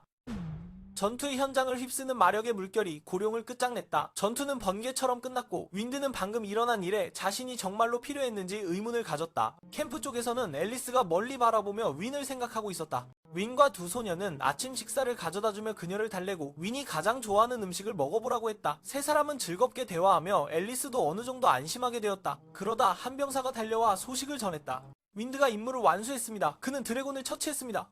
전투 현장에서 윈드는 조심스럽게 드래곤의 시체를 마법 주머니에 넣었다. 임무는 보상이 그리 크지 않았다. 그래서 그룹은 드래곤의 시체를 팔아 비용을 줄이기로 했다. 하지만 암스와 브라는 그에게 가장 어려운 부분은 아직 오지 않았다고 상기시켰다. 윈은 눈을 크게 뜨고 드래곤을 처치하는 것보다 더 어려운 것이 무엇인지 궁금해했다. 브라는 안펫이 강력한 괴물 때문에 죽는 것이 아니라 그 수량 때문에 죽는다고 말했다. 몇 시간 후 앨리스는 부상당한 병사들을 치료하느라 바쁘게 움직이고 있었다. 괴물의 수가 너무 많아 부상자가 쏟아져 나와 숨 쉴 틈도 없었다. 많은 사람들이 마법사들이 없었다면 지금까지 버티지 못했을 것이라고 말했다. 이 말을 듣고 앨리스는 윈드가 더 걱정되었지만 여전히 일을 계속했다. 그녀는 밤늦게까지 치료를 하느라 윈드가 자신의 반지에 담아둔 마력을 사용해야 했다. 결국 기력이 다한 앨리스는 앉아 쉬었다. 한 병사가 그녀에게 방금 드래곤을 처치한 사람의 약혼자냐고 물었다. 앨리스는 인정하며 윈이 전선에서 괜찮은지 걱정했다. 병사는 웃으며 그가 괜찮을 뿐만 아니라 전선이 승리하고 있는 이유라고 말했다. 그는 윈드 같은 영웅은 정말 드물다고 생각했다. 그 말은 앨리스에게 윈드가 한때 털어놓았던 이야기를 떠올리게 했다. 그는 영웅이라는 단어를 싫어했는데 그건 너무 많은 희생을 요구하기 때문이다. 그 생각에 앨리스는 마음이 아팠다. 그녀가 사랑하는 사람은 항상 다른 사람을 위해 지나치게 노력하고 있었다. 그녀는 항상 그의 곁에서 후방의 의무를 다하고 성녀가 되겠다고 다짐했다. 마법력이 고갈되더라도 앨리스는 치료 도구를 더 요청하며 치료를 계속했다. 그녀는 윈이 가장 좋아하는 음식을 맛보게 해주며 잘 달래주었다. 세 사람은 대화가 활발해지면서 앨리스도 조금은 걱정을 덜었다. 그러다 한 병사가 달려와서 소식을 전했다. 윈은 임무를 완료했습니다. 그는 드래곤을 처치했습니다. 전장에서는 윈이 조심스럽게 드래곤의 시체를 마법 가방에 넣고 있었다. 보상은 그리 많지 않았다. 그래서 그들은 드래곤의 시체를 팔아 비용을 줄이기로 했다. 그러나 암스와 브라는 그에게 가장 어려운 부분은 아직 오지 않았다고 상기시켰다. 윈은 눈을 크게 뜨고 드래곤을 처치하는 것보다 더 어려운 일이 무엇인지 생각했다. 브라는 단지 안펫이 강력한 괴물에 의해 죽는 것이 아니라 그 수량 때문에 죽는 것이라고 말했다. 몇 시간 후 앨리스는 부상당한 병사들을 치료하느라 바쁘게 움직이고 있었다. 괴물의 수가 너무 많아 부상자들이 쏟아져 들어와 숨 쉴 틈이 없었다. 많은 사람들이 말했다. 그러던 중 한 병사가 달려와서 윈드가 임무를 완료했습니다. 그는 드래곤을 처치했습니다 라고 보고했다. 전장에서 윈드는 조심스럽게 드래곤의 시체를 마법 주머니에 넣었다. 임무의 보상은 그리 크지 않았다. 그래서 팀은 드래곤의 시체를 팔아 비용을 줄이기로 했다. 하지만 암스와 브라는 그에게 가장 어려운 부분은 아직 오지 않았다고 상기시켰다. 윈드는 눈을 크게 뜨며 드래곤을 처치하는 것보다 더 어려운 일이 있을까 생각했다. 브라는 안펫이 강력한 괴물에 의해 죽는 것이 아니라 그 수량 때문에 죽는다고 말했다. 몇 시간 후 앨리스는 부상당한 병사들을 치료하느라 바쁘다. 괴물들이 너무 많아 부상자들이 쏟아져 들어와 숨 쉴 틈이 없었다. 많은 사람들이 마냥 낭비하지 말라고. 하지만 AMS와 브라는 그에게 가장 어려운 부분은 아직 오지 않았다고 상기시켰다. 우이는 눈을 크게 뜨며 드래곤을 처치하는 것보다 더 어려운 일이 있을까? 브라는 엠페트가 강력한 괴물에게 죽은 것이 아니라 그 수량 때문에 죽었다고 말했다. 몇 시간 후 앨리스는 부상당한 병사들을 치료하느라 바쁘다. 괴물들이 너무 많아서 부상자들이 숨 쉴 틈도 없이 쏟아져 들어온다. 많은 사람들이 마법사들의 도움 없이 그들은 지금까지 버틸 수 없었을 것이다. 듣고 나서 앨리스는 윈드가 더 걱정되었지만 여전히 일을 계속하기로 했다. 그녀는 밤늦게까지 치료를 하다가 윈드가 자신의 반지에 담고 있던 마력을 사용해야 할 정도로 지쳤다. 결국 힘이 다해 앨리스는 앉아서 쉬었다. 한 병사가 그녀에게 방금 드래곤을 처치한 사람의 약혼자 맞냐고 물었다. 앨리스는 인정하며 걱정스럽게 윈드가 전선에서 괜찮은지 물었다. 병사는 그가 괜찮을 뿐만 아니라 전투가 잘 되고 있는 이유라고 웃으며 말했다. 그는 윈드 같은 영웅은 정말 드물다고 생각했다. 그 말에 앨리스는 윈드가 예전에 털어놓은 이야기가 떠올랐다. 그는 영웅이라는 단어가 너무 많은 희생을 요구한다고 싫어했다. 그 생각에 앨리스는 마음이 아팠다. 그녀가 사랑하는 사람은 항상 다른 사람을 위해 너무 열심히 노력하고 있었다. 그녀는 항상 그 곁에서 후방의 역할을 다하겠다고 다짐했다. 성녀로서의 의무를 다하겠다고. 마력이 다 떨어져도 앨리스는 계속 치료를 위해 의료도구를 요청했다. 성스러운 여사제인 앨리스가 마력이 바닥나도 의료도구를 더 요청하며 치료를 계속하겠다고 말했다. 그때 한 병사가 승전 소식을 전하며 구급차를 요청해야 한다고 말했다. 중상을 입은 사람이 있었다. 앨리스는 얼굴이 하얗게 질리고 전장으로 달려갔다. 그녀의 마음속에는 오직 윈이라는 이름만 있었다. 그녀는 병사들 무리를 지나쳤다. 그리고 나서야 다친 사람이 윈의 형제 중 한 명이라는 것을 알게 되었다. 정신을 차리기도 전에 누군가 자신의 이름을 불렀다. 윈이 그대로 멀쩡하게 서 있었다. 앨리스는 안도의 한숨을 내쉬다가 힘이 빠져 쓰러졌다. 깨어나 보니 윈이 옆에 앉아 있었다. 그는 전선에서 들은 소문들을 이야기했다. 앨리스는 모든 병사들을 치료하고 성녀의 힘 덕분에 모두가 마지막 순간까지 저항할 수 있었다. 윈이 일어나 물을 가지러 가려 하자 그녀가 그의 손을 잡고 이제 왜 그가 영웅으로 불리는지 이해했다고 말했다. 그때 암스가 나타나 앨리스를 꼭 안았다. 윈은 암스가 앨리스의 삼촌이라는 사실에 의자에서 거의 떨어질 뻔했다. 왜 이렇게 가족이 다 이상한 것들로 가득 차서 살아야 하는지 모르겠다. 며칠 후 윈과 친구들은 새 집으로 이사했다. 최근의 성과 덕분에 그들은 공식적으로 수도에 정착하게 되었다. 앨리스가 방문했고 서비스도 함께했다. 처음에 그녀는 루이스와 에나도윈의 약혼녀인 줄 알았다. 왜냐하면 그가 그들과 함께 살고 있었기 때문이다. 윈은 세 사람이 단지 동료일 뿐이라고 설명했지만 그는 여전히 앨리스에게 추가 아내를 두는 것에 대한 의견을 물었다. 앨리스는 새로운 집에서 최근 성과 덕분에 그들은 공식적으로 수도에 정착하게 되었다. 앨리스는 서비스와 함께 방문했다. 처음에 그녀는 루이스와 에나도 윈드의 약혼자라고 생각했다. 그가 그들과 함께 살고 있는 것을 보았기 때문이다. 윈드는 세 사람의 관계를 설명하며 급히 해명했다. 이전에 그가 물었던 사람들과 마찬가지로 아무런 반대도 하지 않았다. 그래서 윈은 루이스와 에나의 첫 제안을 더 이상 거부할 수 없었다. 다음날 그들은 윈의 둘째 형인 헤르만의 결혼식에 참석했다. 그는 아내를 맞이하고 기사로서의 삶을 시작했다. 윈 주변의 모든 사람들은 삶에서 나아가고 있었고 본인은 온 왕국의 주목을 받고 있었다. 그리고 그래서 윈드는 루이스와 에나의 첫 제안을 더 이상 거부할 수 없었다. 다음날 그들은 윈드의 둘째 형 허먼의 결혼식에 참석했다. 다음날 팀은 윈드의 둘째 형인 허먼의 결혼식에 참석했다. 이제 그는 아내를 맞이했다. 결혼식이 끝난 후 왕국은 곧 열릴 무술대회를 발표했다. 모든 귀족들은 최소한 하나의 검술, 창술, 활술, 맨손 격투 중 하나에 참가해야 했다. 모두가 윈이 검술에 참가할 것이라고 예상했다. 윈은 자신의 신체를 마법으로 강화할 수 있을지 고민했지만 불행히도 대회에서는 마법이 금지되었다. 그날 이후 루이스, 에나, 윈은 매일 아침 조깅을 하며 훈련했다. 윈은 두 사람이 마법을 사용해 힘을 키우는 것을 좋아하는 것에 불만을 가졌다. 반면 그는 그들을 따라갈 만큼의 만화가 부족했다. 하지만 누가 논쟁하든 상관없이 윈은 여전히 세 사람의 머리 위를 가볍게 넘었다. 그리고 정말로 하늘이 윈을 도와주었고 불안이 루이스와 에나도 대회에 참가해야 한다고 알렸다. 그들은 귀족의 자격을 증명해야 했다. 두 사람은 즉시 달리기를 멈추고 진짜로 마법을 사용하지 않고 훈련하기 시작했다. 그 사이 윈은 의자에 앉아 불만을 품고 지더라도 괜찮지만 불안이 팀에 부담이 되게 하지 말라고 생각했다. 저녁 식사 중 윈은 이전 대회 챔피언인 파라온이 다른 사람에게 기회를 주기 위해 은퇴했다고 발표했다. 이는 그들의 유명해질 기회가 증가했다는 것을 의미했다. 이후 윈은 앨리스가 팀에 합류할 수 있는지 물었고 모두 그녀의 치유 마법이 매우 중요하다고 동의했다. 이때 윈은 얼굴이 하얗게 질리고 자신의 역할이 희미해질까 두려워서 더욱 결심을 다지게 되었다. 다음날 아침 윈은 두 여성을 제치고 앞서 나갔고 윈은 거의 쓰러질 지경이었다. 검술 훈련 중 윈은 자신을 다칠 뻔했다. 팀이 계속 훈련할 때 윈은 피곤해서 침대에서 잠이 들었다. 윈은 손이 피가 나도록 훈련했지만 멈추지 않았고 두 여자는 그가 정말 이길 수도 있다고 믿기 시작했다. 기쁨이 채 가시기도 전에 나쁜 소식이 전해졌다. 왕이 파라온에게 귀족들을 막기 위한 방병 역할을 하라고 명령했다. 매일 아침 루이스, 에나와 윈드는 달리기를 하며 훈련했다. 윈드는 두 사람이 마법을 사용해 힘을 증가시키는 것을 불만스러워했다. 반면 젊은이는 그 속도를 따라갈 만화가 부족했다. 하지만 누가 논쟁하든 상관없었다. 윈드는 여전히 세 사람의 머리 위를 날아갔다. 그리고 정말로 하늘이 윈드를 도와주었고 브라니 공작 아마데르가 루이스와 에나도 대회에 참가해야 한다고 명령했다고 전했다. 그들은 귀족의 자격을 증명해야 했다. 두 사람은 즉시 달리기를 멈추고 마법을 사용하지 않고 진짜 훈련을 시작했다. 그 사이 윈드는 의자에 앉아 불만을 품고 생각했다. 지는 것도 괜찮지만 브라는 그가 팀에 부담이 되어서는 안 된다고 했다. 저녁 식사 중 윈드는 이전 대회 우승자인 파론이 다른 사람에게 기회를 주기 위해 은퇴했다고 발표했다. 이는 그룹에 유명해질 기회가 증가했다는 것을 의미했다. 이후 윈드는 앨리스가 팀에 합류할 수 있는지 물었고 모두 그녀의 치유 마법이 매우 중요하다고 동의했다. 이때 윈드는 자신의 존재감이 희미해질까 두려워졌다. 그래서 그는 더욱 결심을 다졌다. 그녀가 팀에 합류할 수 있는지에 대해 모두가 동의했다. 그녀의 치유 마법은 매우 중요했다. 이때 윈드는 다시 힘을 내어 두 여자아이들을 능가했고 윈드는 거의 쓰러질 지경으로 뒤따랐다.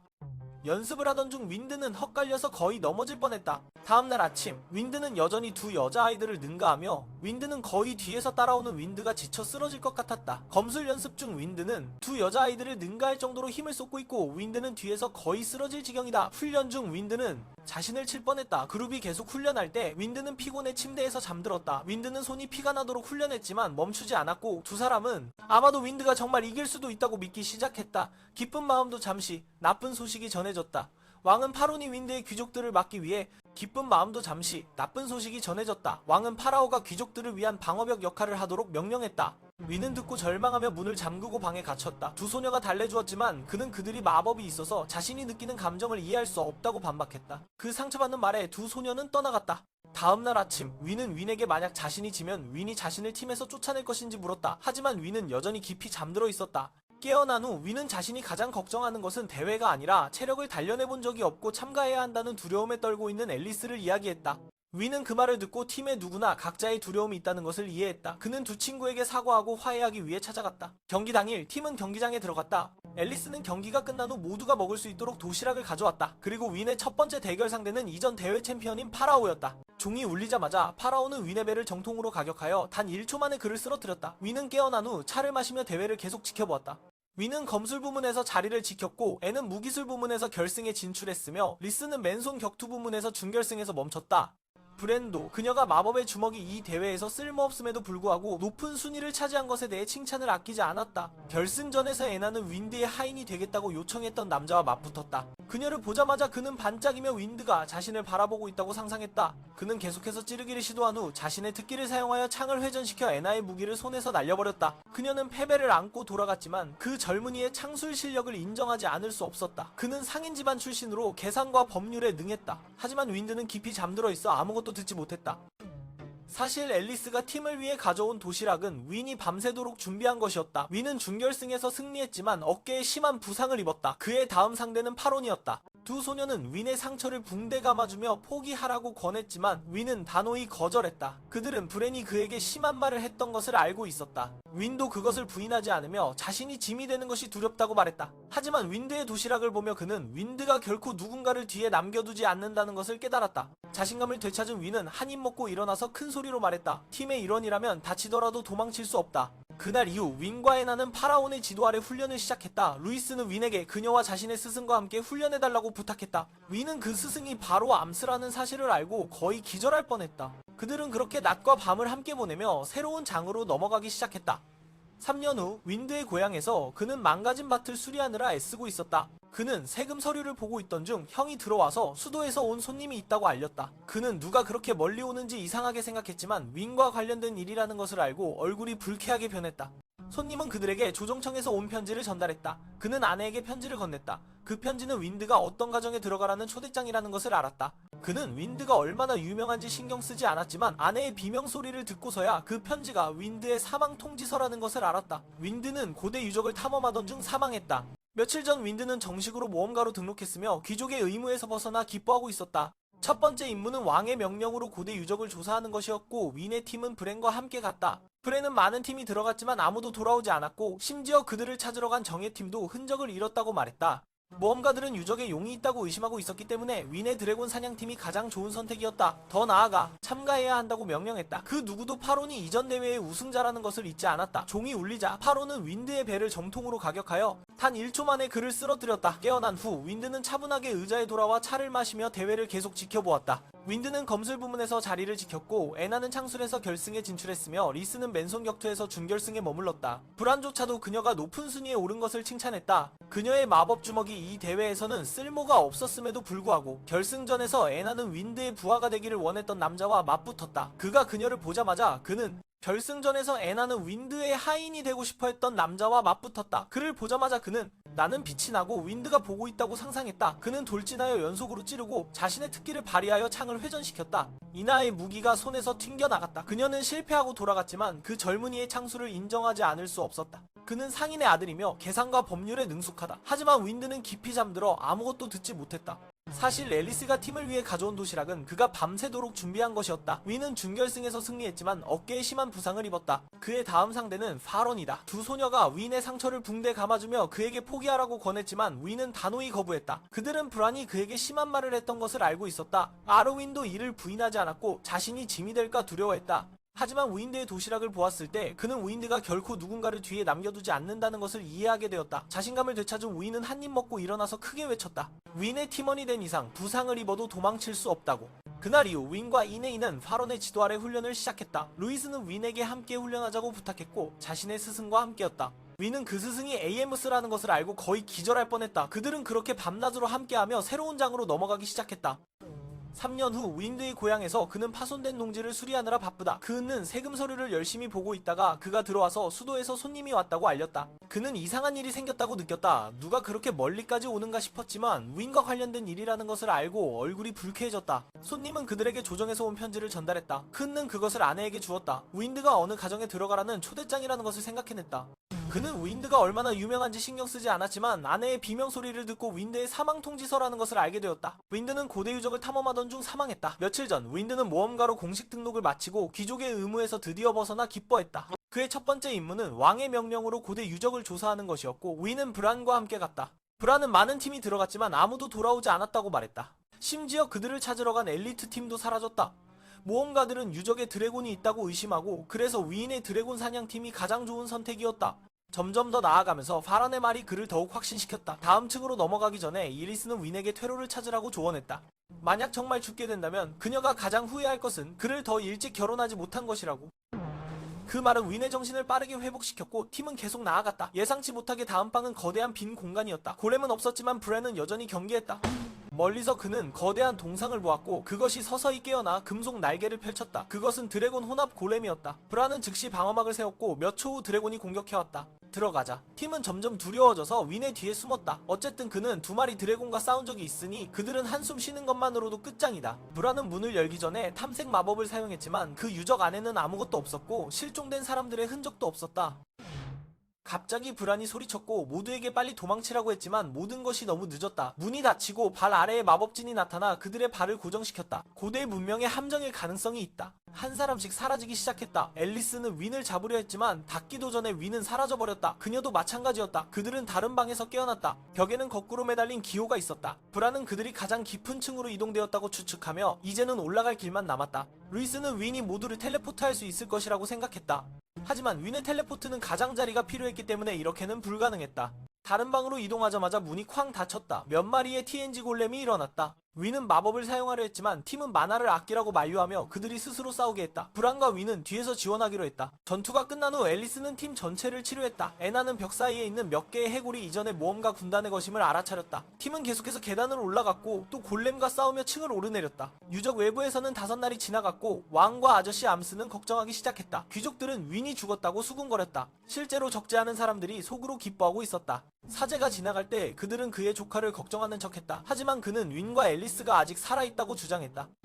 사실 윈이 전투에서 죽었다는 소문은 승진을 바라는 한 부족원이 지어낸 것이었다. 그는 시에게 사망 통지서를 보내며 시의 자손이 나중에 윈이 남긴 자리를 물려받기를 바랐다. 윈팀의 상황으로 돌아가면 그들은 5날 동안 쉬지 않고 싸운 후 지쳐 있었다. 그들은 한 번의 전투마다 단 2시간만 잤고 나머지는 계속 싸우기만 했다. 피로가 쌓이고 온몸에 상처가 가득했다. 다음 층은 더 넓었고 골렘이 가득했다. 앨리스는 절망에 빠진 윈을 치료하고 있었다. 그럼에도 불구하고 젊은이는 여기서 죽지 않겠다고 결심했다. 적어도 파렌을 처치할 때까지는. 그 말은 그를 더욱 단단하게 만들었다. 다음 층으로 넘어가기 전에 앨리스는 윈에게 퇴로를 찾으라고 조언했다. 만약 진짜로 죽게 된다면 그녀가 가장 후회할 것은 그를 더 일찍 결혼하지 못한 것이었다. 그 말은 윈의 정신을 빠르게 회복시켰고 팀은 계속 나아갔다. 예상치 못하게 다음 방은 거대한 빈 공간이었다. 골렘은 없었지만 브라는 여전히 경계하고 있었다. 멀리서 그는 거대한 동상을 보았고 그것이 천천히 깨어나 금속 날개를 펼쳤다. 그것은 드래곤 혼합 골렘이었다. 브라는 즉시 보호막을 세웠고 몇 초 후 드래곤이 공격해왔다. 그는 방패에 힘을 실었지만 옆에 문이 폭발하고 골렘이 에나를 공격하기 위해 쏟아져 나왔다. 그들은 계속해서 쏟아져 들어와 팀을 포위했다. 그는 브란과 함께 드래곤을 붙잡으려 했다. 윈과 루이스는 다가오는 골렘을 막고 앨리스는 절망적으로 에나를 치료하고 있었다. 그녀는 마지막 마나 방울까지 소모하며 반지에 있는 예비 마나도 사용했다. 더 싸우면 그와 브라는 마나가 바닥나고 드래곤이 그들을 조상에게 보내버릴 것이다. 그래서 그는 혼자서 드래곤을 처치하기로 결심했다. 브라는 처음에는 그 악마가 어떻게 그렇게 강할 수 있는지 의심했지만 그는 결국 윈에게 자신의 마지막 마나를 모두 주기로 결정했다. 그는 강력한 마법으로 드래곤의 숨결을 막았다. 브라는 쓰러졌고 순간적으로 암페스트의 모습이 윈에게 보이자 미소를 지었다. 윈은 혼자서 골렘 드래곤과 맞섰고 그 힘은 너무 강해 그가 점점 밀려나고 있었다. 파렌에게서 그 말을 들었다. 그 말은 그의 마음을 다잡게 했다. 다음 층으로 넘어가기 전에 앨리스는 윈드에게 퇴로를 찾으라고 조언했다. 만약 그가 진짜로 죽는다면 그녀가 가장 후회할 것은 그를 더 빨리 결혼하지 못한 것이었다. 그 말은 윈드의 정신을 빠르게 회복시켰고 팀은 계속 나아갔다. 예상치 못하게 다음 방은 거대한 빈 공간이었다. 골렘은 없었지만 브라는 여전히 경계했다. 멀리서 그는 거대한 동상을 보았고 그것이 서서히 깨어나며 금속 날개를 펼쳤다. 그것은 드래곤 혼합 골렘이었다. 브라는 즉시 결계를 세웠고 몇 초 후 드래곤이 공격해왔다. 그는 방패에 힘을 실었지만 측면의 문이 폭발하고 골렘들이 에나를 공격하기 위해 쏟아져 나왔다. 그들은 계속해서 쏟아져 들어와 팀을 애워쌌다. 그는 브란과 함께 드래곤을 저지하려 했다. 윈드와 루이스는 다가오는 골렘을 막고 앨리스는 절망적으로 에나를 치료하고 있었다. 그녀는 마지막 마나의 방울까지 태우고 반지의 예비량까지 사용했다. 더 이상 싸우면 그와 브라는 마나가 바닥나고 드래곤이 모두를 조상에게 데려갈 것이었다. 그래서 그는 혼자서 드래곤을 처치하기로 결심했다. 브라는 처음에는 그 괴물과 싸우는 것이 가능할지 의심했지만 그는 여전히 윈드에게 마지막 마나를 모두 전달하기로 선택했다. 그는 드래곤의 숨결을 막기 위해 강력한 마법을 사용했다. 브라는 쓰러졌고 순간적으로 암펫의 모습을 보며 미소를 지었다. 진짜 죽게 된다면 그녀가 가장 후회할 것은 그를 더 일찍 결혼하지 못한 것이다. 그 말은 W의 정신을 빠르게 회복시켰고 그룹은 계속 나아갔다. 다음 방은 거대한 공허한 공간이었다. 골렘은 없었지만 브라는 여전히 경계하고 있었다. 멀리서 그는 거대한 조각상을 보았고 그것이 천천히 깨어나 금속 날개를 펼쳤다. 그것은 드래곤 혼합 골렘이었다. 브라는 즉시 방어막을 세웠고 몇 초 후 드래곤이 공격해왔다. 그는 방패에 힘을 주었지만 담다 골렘 브라는 즉시 결계를 세웠고 몇 초 후 드래곤이 공격해왔다. 그는 방패의 힘을 강화했지만 측면에 문이 폭발하고 골렘이 쏟아져 나와 이에나를 공격했다. 그들은 계속해서 밀려들어와 그룹을 포위했다. 그는 브란과 함께 드래곤을 저지하려고 했다. 윈과 루이스는 다가오는 골렘을 막고 앨리스는 절망적으로 인의 일을 치료하며 마지막 마나의 방울까지 태웠다. 더 이상 싸우면 그와 브라는 마나가 바닥나고 드래곤이 모두를 조상에게 보내버릴 것이다. 그래서 그는 혼자서 드래곤을 처치하기로 결심했다. 브라는 처음에 그 괴물과 조상에게 돌아가야 했다. 그래서 하가 결심했다. 혼자서 드래곤을 처치하겠다고. 브라는 처음에 그가 동료인 악마를 의심했다. 싸우는 것이 불가능하다고 의심했지만 그는 여전히 윈에게 자신의 마지막 마나를 모두 주기로 선택했다. 그는 강력한 마법으로 드래곤의 숨결을 막았다. 브라는 쓰러졌고 순간적으로 엠페스트의 모습을 보며 미소를 지었다. 윈은 혼자서 고룡골렘과 맞서고 있었다. 힘이 너무 강해서 자신이 점점 떠내려가는 것 같은 기분이 들었다. 입에서는 죄송합니다 여러분. 갑자기 앨리스가 외치며 마지막 빛의 마법을 사용하겠다고 선언했습니다. 반응할 틈도 없이 그녀는 윈을 끌어당겨 키스를 하고 기절했습니다. 그는 그녀를 안고 자신의 마나가 폭발적으로 증가하는 것을 느꼈습니다. 정말로 여자에게 힘을 받는 것 같았습니다. 윈은 결전의 일격에 모든 힘을 쏟아부었고 드래곤이 무너졌습니다. 드래곤 죽었습니다. 방 안의 모든 골렘이 즉시 꺼져서 모두가 그와 앨리스를 구하러 달려갔습니다. 두 사람 모두 기절했습니다. 몇 시간 후 그는 두 명의 루이스와 에나가 전투에 대해 이야기하는 것을 보며 깨어났습니다. 빛의 마법은 체력을 회복시켜주지만 극히 드물게 마나도 회복시킵니다. 그리고 가장 중요한 것은 시전자가 키스를 요구하지 않는다는 것입니다. 즉 앨리스는 일부러 핑계를 대고 있었습니다. 그녀는 사랑하는 사람과 키스하기 전에 죽고 싶지 않았습니다. 그러니 그 사람은 정식 약혼자이니 권리가 있겠죠. 윈과 앨리스가 함께 깨어나자 그들은 새로운 지역을 조사하고 있는 브렌과 팀을 이루었습니다. 그는 이곳이 유명한 고대 대마법사가 마법 도구를 제작한 곳이라는 것을 깨달았습니다. 이 유적은 상속자를 선택하기 위한 시험처럼 보였습니다. 갑자기 윈이 소리쳤습니다. 그는 놀라운 것을 발견했기 때문입니다. 고대 우주선이 가득한 거대한 조선소가 있었습니다. 이 배들은 왕국에서 최신 우주선을 설계하는 데 사용한 모델과 똑같았습니다. 윈은 아무 버튼이나 눌렀고 결국 그룹은 유적에서 탈출할 길을 찾았습니다. 고대 우주선 7척, 마력석, 골렘 괴물과 그 마법사의 모든 연구 덕분에 그룹의 각자는 200만 금화를 보상으로 받았습니다. 그 정도면 평생 돈 걱정 없이 살 수 있습니다. 이후 그는 암스에게 그룹이 수도를 떠나 후국에서 다시 일을 시작할 것이라고 보고했습니다. 아저씨는 그가 유적에서 죽었다는 소문을 퍼뜨린 사람을 추적하겠다고 약속했습니다. 그는 그동안 아무것도 몰랐던 것에 놀랐습니다. 많은 귀족들이 그의 성과를 질투하여 험담을 퍼뜨렸던 것입니다. 애나는 귀족들이 그러봐 정관은 벗들였었는다. 이 와중 정지신은 아무것도 몰랐습니다. 그들의 친밀한 관계 때문에 불편해하고 있다고 지적했습니다. 이제 각자가 200만 금화를 가지게 되었으니 그들은 더욱 나쁜 시선을 받을 것입니다. 귀찮음을 피하기 위해 그룹은 보상을 한 사람에게 모아주기로 결정했고 그들은 모두 그에게 맡기기로 선택했습니다. 윈의 약혼 여인 앨리스도 자신의 재산을 그에게 맡겼습니다. 그렇게 그는 단 하루 만에 1000만 금화의 소유자가 되었습니다. 한편 록이라는 귀족은 매일 그가 죽기를 바라고 그의 부하들과 비밀 회의를 열었습니다. 그들은 그를 제거하기 위해 힘을 합치기로 결정했습니다. 윈의 저택 밖에서 한 망토를 두른 소녀가 그와 그의 그룹이 편안하게 과자를 먹고 있는 모습을 지켜보고 있었습니다. 그는 창밖에서 뭔가 느꼈지만 밖을 보니 아무도 없었습니다. 그럼에도 불구하고 윈은 그룹이 이곳을 떠날 때 집안의 사람을 고용해야 한다고 결심했습니다. 적이 너무 많으니 강하고 충성스러운 사람을 필요로 했습니다. 그룹은 동시에 이제 고용할 때가 되었다고 제안했습니다. 젊은이는 그를 하인으로 만들기 위해 3년 동안 여러 가지를 하며 애원했습니다. 그가 고개를 끄덕이자 그는 행복에 겨워 눈물을 흘렸습니다. 얼마 지나지 않아 윈은 다시 창밖에 누군가 있는 것을 느꼈지만 그 소녀는 사라졌습니다. 그날 오후 그녀는 다시 나타나 그룹이 점심을 먹고 있는 모습을 보았습니다. 그러나 이번에는 모두가 그녀의 존재를 느꼈습니다. 루이스는 창밖으로 뛰어나갔고 윈은 창과 그 사이를 막았습니다. 밖을 보니 그녀는 도망쳤습니다. 그는 반드시 그녀를 잡아야 한다고 결심했고 그에게 가능한 한 빨리 수도를 떠나라고 조언했습니다. 그러나 그는 아직 해야 할 일이 있다고 말했습니다. 동시에 여성 스파이는 도시로 급히 들어갔습니다. 오후에 그는 그룹과 함께 그가 유적에서 발견한 순간이동 마법을 연구하는 마법협회에 들렀습니다.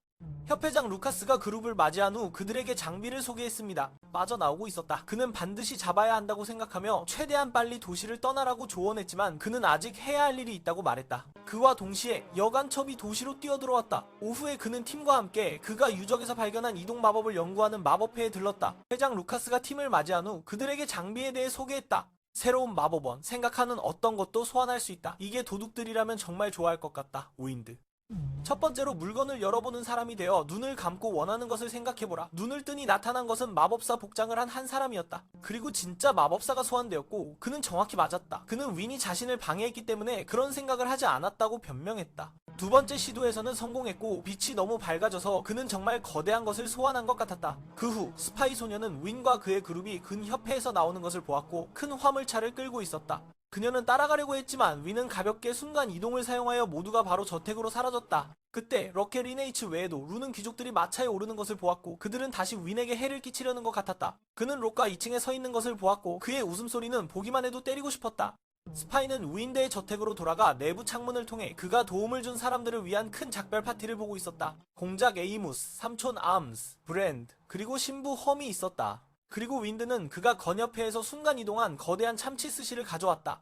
귀족들은 어떻게 먹는지 궁금해하였고 윈드는 직접 간장을 찍어 보였다. 그는 3년 동안 연구한 것이었고 손님들은 매우 감동했지만 스파이는 밖에서 고양이가 닭을 보는 것처럼 눈을 떼지 못했다. 그동안 로트는 윈드에게 그가 잔해에서 죽었다는 소문을 퍼뜨린 사람이라고 알렸다. 윈드는 어리둥절해하며 왜 그런 말을 했는지 이해하지 못했다. 러크는 자신의 동생을 괴롭히기 위해 그렇게 했다고 설명했고 윈과 친한 사람들을 도와주기 위해 그랬다. 그는 윈의 집으로 사람을 보냈고 그가 은인인 척하게 하였다. 나중에 윈드의 후계자가 될 때 그는 영향력을 가지게 될 것이라고 희망했다. 다행히 앓는 계획이 있었고 징시에서 왕실 감사관을 며칠 동안 붙잡아두어 윈 측이 대처할 수 있도록 했다. 바로 그 후 징제트에서 럭과 윈이 죽었다는 소문을 퍼뜨린 장본인이라는 사실이 수도 전역에 퍼졌고 심지어 왕궁까지 들어갔다. 럭은 소환되었고 이는 소문으로 소문에 반격하는 것이었다. 루트는 한 가지 비밀을 밝혔는데 그는 럭의 서자라는 것이었다. 잠시 후 앨리스는 모두를 위해 참치를 더 가져왔다. 그러나 이때 스파이는 더 이상 참을 수 없었다. 그녀는 곧장 들어가 윈에게 다가가 싸울 듯한 기세로 다가갔다. 윈은 막으려 했지만 그녀는 그를 쉽게 밀쳐냈다. 그녀는 테이블로 가서 한 조각의 스시를 집어 입에 넣었다. 바로 그때 왕국의 이가 대장이 들어와 그녀가 그의 딸 윈마라고 소개했다. 윈마는 기쁘게 설명하며 오늘 하루 윈트가 자신을 잘 돌보는지 지켜보았다고 했다. 그녀는 윈트가 먹는 모든 것을 관찰했으며 차, 케이크, 스시를 보았다. 그리고 윈트가 그녀의 테스트를 통과했다고 발표했다. 말을 마친 후 그녀는 앨리스를 끌고 더 많은 음식을 찾으러 갔다. 이게 이에이는 자신의 딸이 조금 과격하다고 사과했다. 브라는 윈마가 영웅 증후군을 가지고 있다고 언급했다. 그녀의 몸은 지속적으로 마력을 생성하여 매우 강력하고 매우 식욕이 왕성하다고 했다. 두 소녀 애나와 루이스는 그녀를 보고 즉시 반해 기쁘게 참치고기를 더 주라고 요청했다. 이 게이 A는 윈드에게 윈마를 경호원으로 고용할 의사가 있는지 물었다. 심지어 결혼 제안까지 했다. 윈드는 즉시 거절했다. 그는 모험가로 계속 활동하며 괴물을 사냥하고 영지를 보호하고 싶다고 말했다. 그 대답은 이 게이의 주목을 끌었다. 그는 공작 에임무스에게 윈드가 괴물을 사냥하는 자유를 정말로 허락할 것인지 물었다. 에임무스는 윈드를 바라보며 그를 위해 특별한 임무를 준비했다고 말했다. 집에서는 시티가 윈드의 사망 통지서 편지를 보며 멍하니 앉아 있었다. 편지에는 윈드가 어떻게 해야 하는지에 대한 내용이 자세히 적혀 있었다. 그녀의 시험을 통과한 후 그녀는 앨리스를 데리고 추가 음식을 찾으러 갔다. 애가는 딸이 조금 열정적이라고 사과했다. 브레는 윈마가 영웅 증후군을 가지고 있다고 언급했다. 그녀의 몸은 지속적으로 마력을 생성하여 매우 강하고 매우 식탐이 많게 만들었다. 두 작은 소녀 앤나와 루이스는 그녀를 처음 보고 즉시 매료되어 기쁜 마음으로 그녀에게 더 많은 참치고기를 주라고 요구했다. 애가는 이후 윈드에게 윈마를 경호원으로 고용할 생각이 있는지 물었고 심지어 결혼 제안까지 했다. 윈드는 즉시 거절했다. 그는 모험가로서 계속해서 괴물을 사냥하고 영지를 보호하고 싶었다. 그 대답에 애가는 주목했다. 그는 아뮤스 공작에게 그가 정말로 그를 자유롭게 괴물을 사냥하게 할 것인지 물었다. 아뮤스는 그를 힐끗 쳐다본 후 그를 위해 특별한 임무를 준비했다고 말했다. 윈드에게 윈마를 경호원으로 고용할 의향이 있는지 물었고 심지어 결혼 제안까지 했다. 윈드는 즉시 거절했다. 그는 계속 모험가로서 괴물을 사냥하고 자신의 영지를 보호하고 싶었다. 그 대답은 애가의 주목을 받았다. 그는 공작 아무스에게 그가 정말로 그를 자유롭게 괴물을 사냥하게 할 것인지 물었다.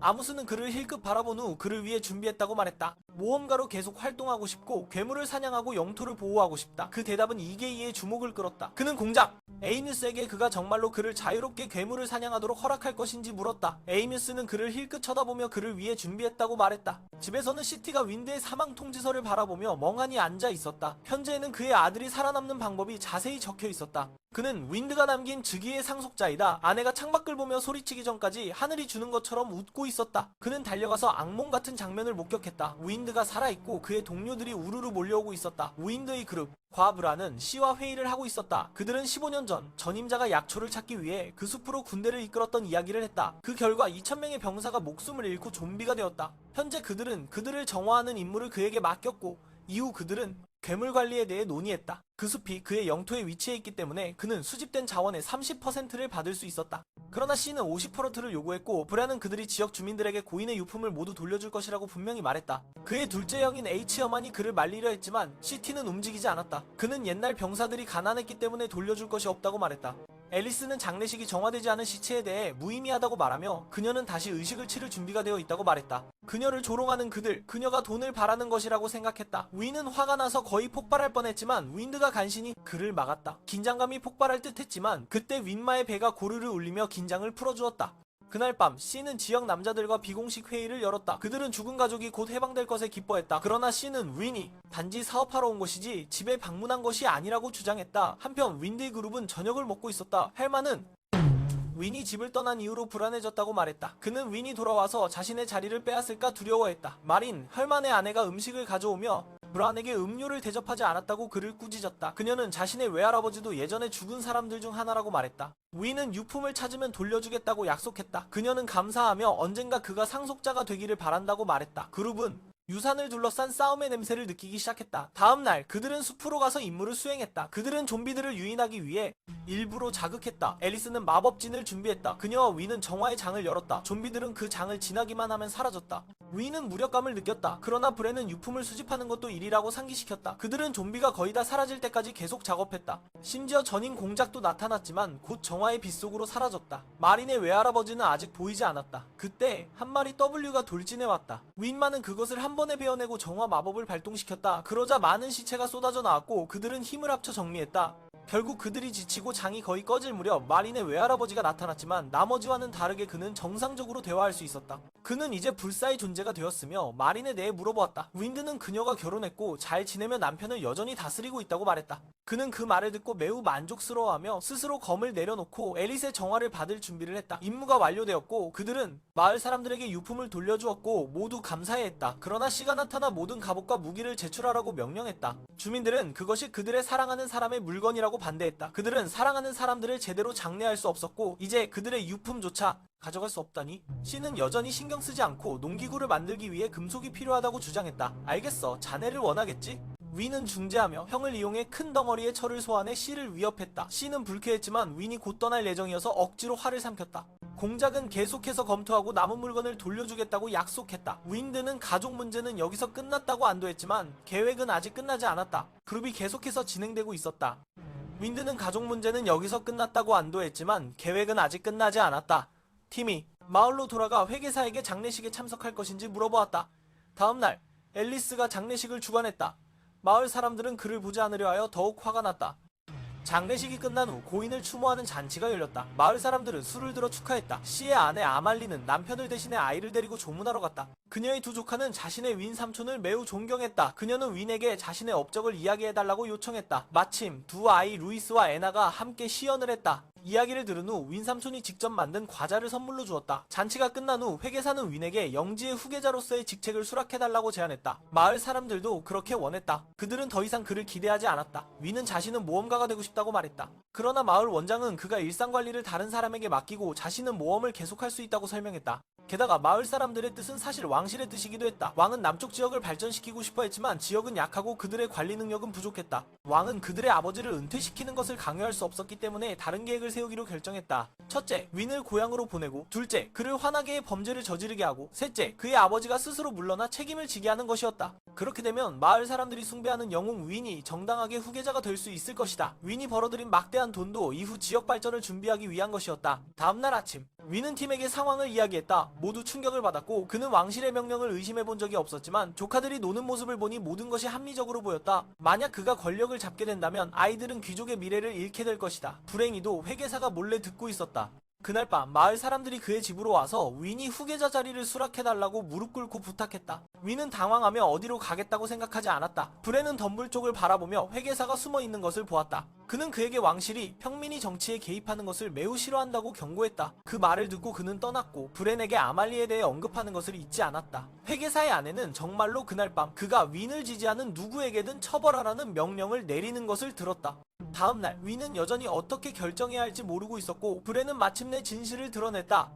만약 그가 직책을 수락하면 그의 형은 단순히 해고되는 것이 아니라 후속 문제를 피하기 위해 제거될 것이라고 했다.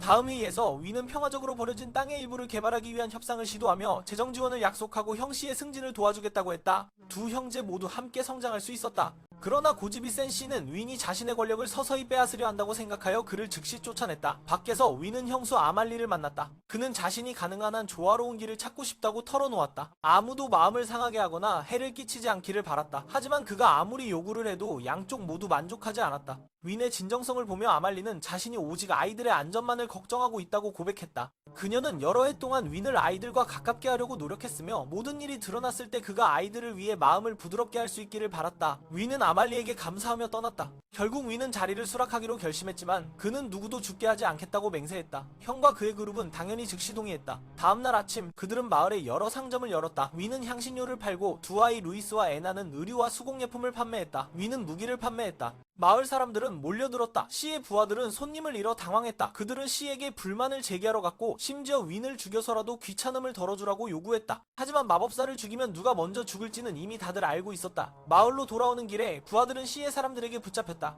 윈드가 권력을 차지하기 위해 서서히 방법을 찾고 있었기 때문에 그를 즉시 쫓아냈다. 문 밖에서 윈드는 형수 아말리와 만났다. 그는 자신이 가능한 한 조화롭게 길을 찾고 싶다고 이야기했다. 아무도 마음을 상하게 하거나 해치고 싶지 않았다. 하지만 그가 아무리 요구를 해도 양쪽 모두 만족하지 않았다.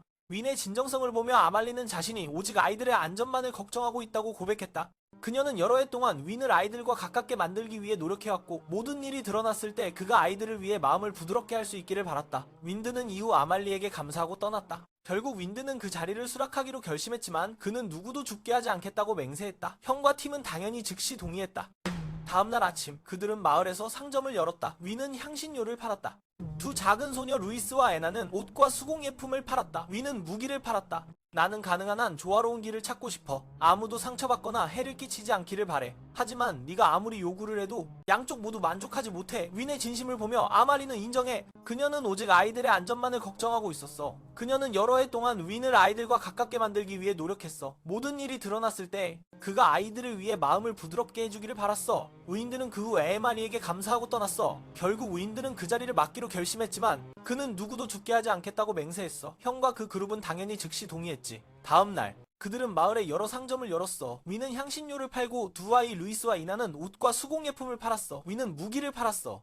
사람들이 몰려들었다. 시티의 부하들은 손님을 잃어 당황했다. 그들은 시에게 불만을 제기하러 갔고 심지어 윈을 죽이자고 요구하기도 했다. 하지만 마법사를 죽이면 누가 먼저 죽을지 모두가 알고 있었다. 마을로 돌아가는 길에 부하들은 방해받지 않았어. 하지만 마법사를 죽이면 누가 먼저 죽을지 말할 필요도 없지? 마을로 돌아가니 부하들이 바람이 막혔고 아무도 다치지 않았다. 심지어 바람은 그들에게 가게를 개선하기 위해 돈과 필수품을 주겠다고 제안하기도 했다. 여기까지. 시의 부하들은 100% 차를 돌렸다. 윈과 루드는 아말리와 아이들을 위한 안전한 장소를 찾기 위해 뛰어다녔다. 만약 시가 얼굴을 드러내는 사건이 공개된다면 시와의 계획은 그를 교회에 데려가 인도적으로 보이게 하면서 정리의 장면을 피하는 것이었다. 이제 마지막 단계는 신부를 설득하는 것이다. 그동안 귀족들은 지역 곳곳에서 윈을 만나고 싶어 했다. 왜냐하면 공작 안두스와 주프너가 그와 친분이 있었기 때문이다. 작은 귀족들은 기회를 잃지 않으려 애쓰며 먼저 번호를 따려고 했다. 하지만 또 다른 음모가 조용히 진행되고 있었다. 윈을 해치려 했던 자가 하인을 통해 비밀스러운 유물을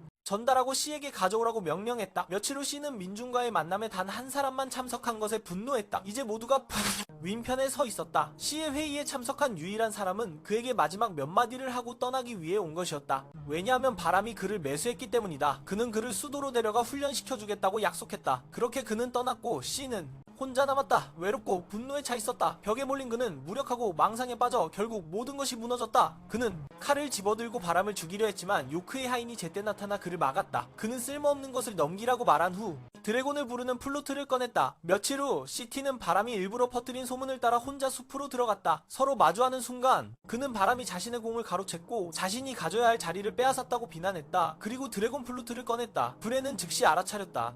그걸 불기만 하면 근처 산에서 드래곤이 몰려올 것이다. 그리고 혼자서 위는 그것을 막을 수 없다. 앨리스는 시의 인간성을 깨우려 했지만 소용없었다. 그는 마을 사람들이 자신을 배신했다고 선언하며 영웅이 되어 바람의 영지를 빼앗은 후 자신만의 보금자리를 세우겠다고 말했다. 브레는 플루트를 부러뜨리려 했지만 실패했다. 시는 플루트를 불기 시작했지만 드래곤은 내려오지 않았다. 대신 검은 영혼들이 그 주위에 모였다. 브레는 진실을 깨달았다. 이것은 전설의 드래곤 플루트가 아니다.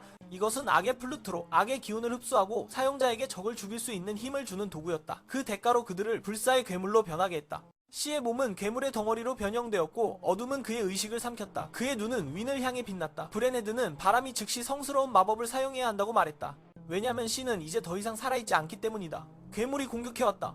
앨리스는 첫 번째 공격을 막기 위해 방어막을 세우고 목숨을 걸 준비를 했다. 더 이상 구할 것이 없다는 것을 이해하고 윈은 앨리스에게 성역을 확장하라고 말했다. 그는 마지막으로 자신의 형의 자네를 바라본 후 모든 성스러운 힘을 해방했다. 빛이 괴물을 정화하고 악의 플루트는 땅에 떨어졌다. 시의 왜곡된 영혼은 왕국을 떠돌며 궁전의 창문에 부딪혔다. 그가 자신의 아들 롯을 이용해 윈에 맞서겠다는 계획을 이야기하고 있을 때였다. 그 영혼은 그 자리에서 궁전의 생명을 빼앗았다. 다음날 기사들은 궁전을 봉인했다. 윈과 알는 그와 같은 세력이 그 영혼에게 모두 죽임을 당했다고 보고받았다. 시체는 성직자에 의해 정화되었다. 그 영혼은 원래 바람이 처치한 괴물의 자녀물이었다. 하지만 시의 원한이 그것을 궁전으로 이끌었다. 소문이 퍼지면서 시가 궁전을 죽였다는 소식에 아말리의 상황은 더욱 혼란스러워졌다. 결국 아말리와 아이들은 헤르만과 함께 살게 되었다. 윈은 마음 깊이 쓰라린 감정을 느꼈다. 그는 사람들이 자신을 영웅이라고 부르는 것이 싫었고 형을 구하지도 못한 자신이 싫었으며 귀족들의 위선이 싫었고 자신도 그 일부가 되어가는 것이 더 싫었다. 성의 창문에서 대화하고 있었다. 그가 자신의 아들 롯을 윈에 대항하기 위해 사용할 계획에 대해 이야기하고 있었다. 그 영혼은 그 자리에서 즉시 목숨을 빼앗았다. 다음날 봉인기사들이 성을 봉인했다. 윈과 알은 같은 세력이 그 영혼에게 모두 죽임을 당했다는 소식을 들었다. 시체는 성직자가 정화했다. 그 영혼은 원래 윈이 처치한 괴물의 잔재였다. 하지만 시의 원한이 그것을 성으로 이끌었다. 소문이 퍼지자 시가 성을 죽였다는 소식에 아말리의 상황은 더욱 복잡해졌다. 결국 아말리와 아이들은 헤르만과 함께 살기로 했다. 윈은 마음 깊이 씁쓸함을 느꼈다. 그는 사람들이 자신을 영웅이라고 부르는 것이 싫었고 형을 구하지도 못한 자신이 싫었으며 귀족 사회의 위선이 싫었고 자신이 그 일부가 되어가는 것이 더욱 싫었다. 그 자리에서 죽었어. 다음날 기사들이 성을 봉인했어. 윈과 알은 같은 파벌이 그 영혼에게 모두 죽임을 당했다는 소식을 들었어. 시체는 성직자가 정화했어. 그 영혼은 원래 우인드가 처치한 괴물의 남은 부분이었어. 하지만 시의 원한이 그것을 성으로 이끌었어. 소문이 퍼지면서 시가 성을 죽였고 아마리의 상황은 더욱 혼란스러워졌어. 결국 아마리와 아이들은 혈만과 함께 살게 되었어. 윈은 마음 깊이 쓰라렸어. 그는 자신이 형을 구하지도 못했는데 사람들은 그를 영웅이라고 부르는 것이 싫었고 귀족들의 위선이 싫었으며 자신이 그 일부가 되어가는 것이 더 싫었어. 형을 구하지 못하고 귀족 사회의 위선이 싫고 자신이 그것의 일부가 되어가는 것이 더 싫다. 그의 것이다. 너는 하루 종일 아무 말도 하지 않고 이 세상과 자신에 대한 반쪽짜리 도덕으로 고통받고 있다. 그날 밤 앨리스는 가끔 너가 사람들과 멀어지는 것 같다고 느꼈다. 그녀는 너의 손을 잡고 윈드는 부드럽게 웃으며 더 나은 귀족이 되겠다고 약속했다. 그러자 왕이 들어와 너에게 개척되지 않은 모든 황무지를 주고 더 원하는 것이 무엇인지 물었다. 윈드는 12개의 공작직 중 두 사람에게 자기를 주는 권리를 요청한다고 말했다. 왕은 화를 내고 애가와 교주도 반대했다. 오직 안더스만이 윈드를 지켜주었고 귀족들은 그가 권력을 모으고 싶어한다고 비난했다. 아저씨 암스가 나와서 중재하며 윈드에게 요구를 철회하라고 권하고 그 땅을 자신에게 달라고 했다. 왕은 이를 막고 암스의 요구를 거절하며 오직 윈드만이 그 땅을 개척할 수 있다고 선언했다. 줄을 떠나는 순간 암스는 은밀히 윈드에게 성공적인 계획을 암시하는 신호를 보냈다. 왕은 윈드에게 2개의 자기를 부여하고 그를 백작으로 승격시켰다. 그는 모두가 잘 연기했다고 칭찬했지만 암스는 너무 노골적이었다고 말했다. 암스는 웃음을 터뜨리며 들키고도 시골에 대해 기뻐했다. 윈드는 아말리에게 그 2자기를 그녀의 2 자녀가 성장했을 때 주기로 했다고 말했다. 그녀는 감사하며 아이들이 아버지의 운명이 그가 초래한 결과임을 이해할 것이라는 것을 알았다. 윈드는 새로운 영지를 개발하기 시작하고 토지를 확장하며 교회를 위한 기초를 세우고 3개의 지역을 교육에 맡길 계획을 세웠다. 에가와 안두스는 그가 지원해준 것에 대한 보답으로 관리하게 되었다. 그는 심지어 물을 생산하는 공장도 설계했다. 매일 동료들이 이거저거 도와달라고 찾아오고 윈드는 정말로 새로운 삶을 즐기고 있음을 깨달았다. 저녁이 되면 그는 사람들과 함께 식탁에 앉아 평화로운 마음을 가졌다. 백작 윈드의 고난과 여정에 대한 이야기는 여기서 끝난다. 재미있었다면 좋아요를 눌러주고 채널을 구독하여 알림을 받고 다음 영상도 기대해주세요. 안녕히 계세요. 그리고 다음에 만나요. 그는 사람들과 함께 평화를 원했다. 윈백작의 이야기와 그의 여정은 거기서 끝났다. 좋았다면 좋아요를 눌러주시고 구독해주셔서 다음 영상에서 저를 기다려주세요. 안녕히 계세요. 좋다면 나에게 좋아요를 눌러주고 채널 구독을 잊지 말고 다음 영상에서 나를 기다려줘. 안녕. 다음에 또 만나요.